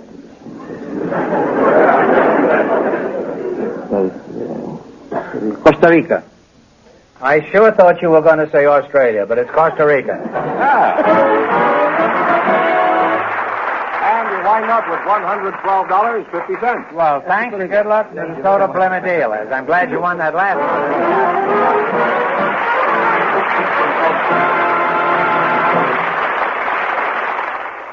Since you are watching this program, you are obviously a discriminating person. Now then, what's some other discriminating people? This is the Beverly Hills Hotel, one of the smartest of America's smart gathering places. And this is the smartest of the smart cars, the new 1955 DeSoto Firefly Sportsman. DeSoto symbolizes the exciting forward look, with motion expressed in every line. And notice the dramatic color sweep that accents its beauty. The new DeSoto's beautiful inside, too. Rich matelassé, genuine leather, and luxurious nylon woven with silver metallic threads. But to really know this car, you must drive it. So flip the flight control lever and go.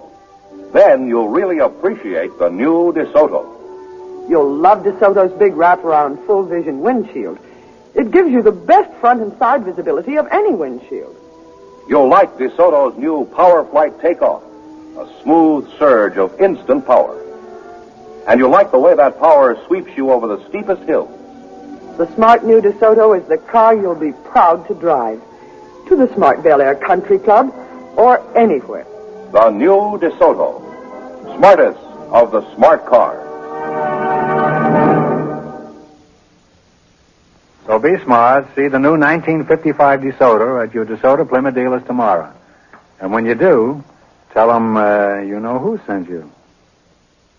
Well, just before we went on the air, our studio audience selected Miss Betty Likens. Her partner is Mr. Joel H.V. Striegel. So, folks, you come in, please, and meet Groucho Marx. Welcome, welcome to You Bet Your Life. Say the secret word and divide $100. It's a common word, something you see every day. Betty Likens, I'll start with you. Are you married? No. You're not married. Huh? No. Are you interested in matrimony? And if not, how did you ever get to be a girl? Yes, I am interested in matrimony if the right man came along. There is no such thing, Betty. Huh? There isn't? Take what you can get. Huh? Well, I'll keep my eye open, and I'll let you know if anything shows up. Okay, Groucho. Do you have a job, Betty? Yes, I do. I'm a ground hostess with Airport Transit at both Lockheed and International Terminal. Depending on the smog, huh? Yes. Your name is Joel Mr. Strudel, huh? No, Striegel. Joel H.V. Striegel. Striegel, huh? How did you meet Mrs. Strudel? I haven't met Mrs. Striegel yet. Well, have you met Mrs. Strudel? No, Groucho, I haven't met her either. You're not married, huh?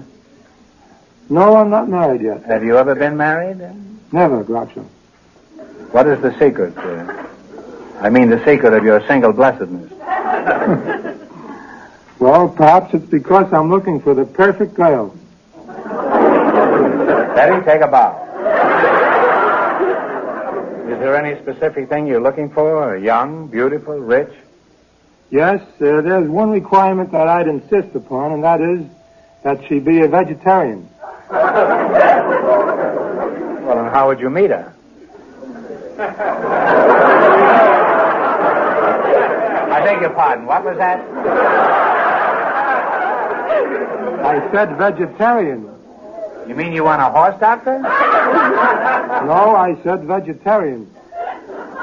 Betty, I know this sounds silly, but this may be the most important decision of your life. Do you like carrots? Yes. String beans? Yes. Well, if you got married, would you be willing to spend your honeymoon at the farmer's market? No. Very nice. Well, let's take a big holiday. For example, how did you observe Thanksgiving? You shoot off fireworks? No, I enjoyed a delicious Thanksgiving dinner with You did, huh? Well. more than 150 people who were members or those who attended a dinner of the Los Angeles Vegetarian Society. Well, what did you have to eat? Balto? No, we had a Bosco? delicious roast of raw nuts and some vegetables. And we also had a salad with several different kinds of dressings. And we had something that tasted like cranberries but wasn't. And what was it? I still have to find that out. Well, you say you had... And then I almost forgot, Groucho, the previous Thanksgiving, and of course we have a different meal at each Thanksgiving. Well, I should think so. I don't... We had a delicious soybean roast at the previous Thanksgiving dinner. Soybean roast instead of turkey, huh? That's right. I wonder which part of a soybean roast goes over the fence last. Well, Joel, I've kidded you, but I really didn't mean it. I know there's a whole lot to be said for your philosophy. And right after the show, Betty and I will have a big steak at the House of Murphy. Is that all right with you, Betty? Oh, fine. Now let's play You Bet Your Life, huh? In the race for the $2,000, the first couple won $112.50. And the secret word is paper. Now, you chose as your category familiar expressions using the name of animals or birds. Right. Now, one answer between you, your partners. Now, what are you going to start with? The $50 question. $50. What is the expression using the name of an animal or bird that means a compartment in a desk used for the storing of papers? Pigeonhole, wouldn't it be? Yes. Pigeonhole. Pigeonhole is right, yeah.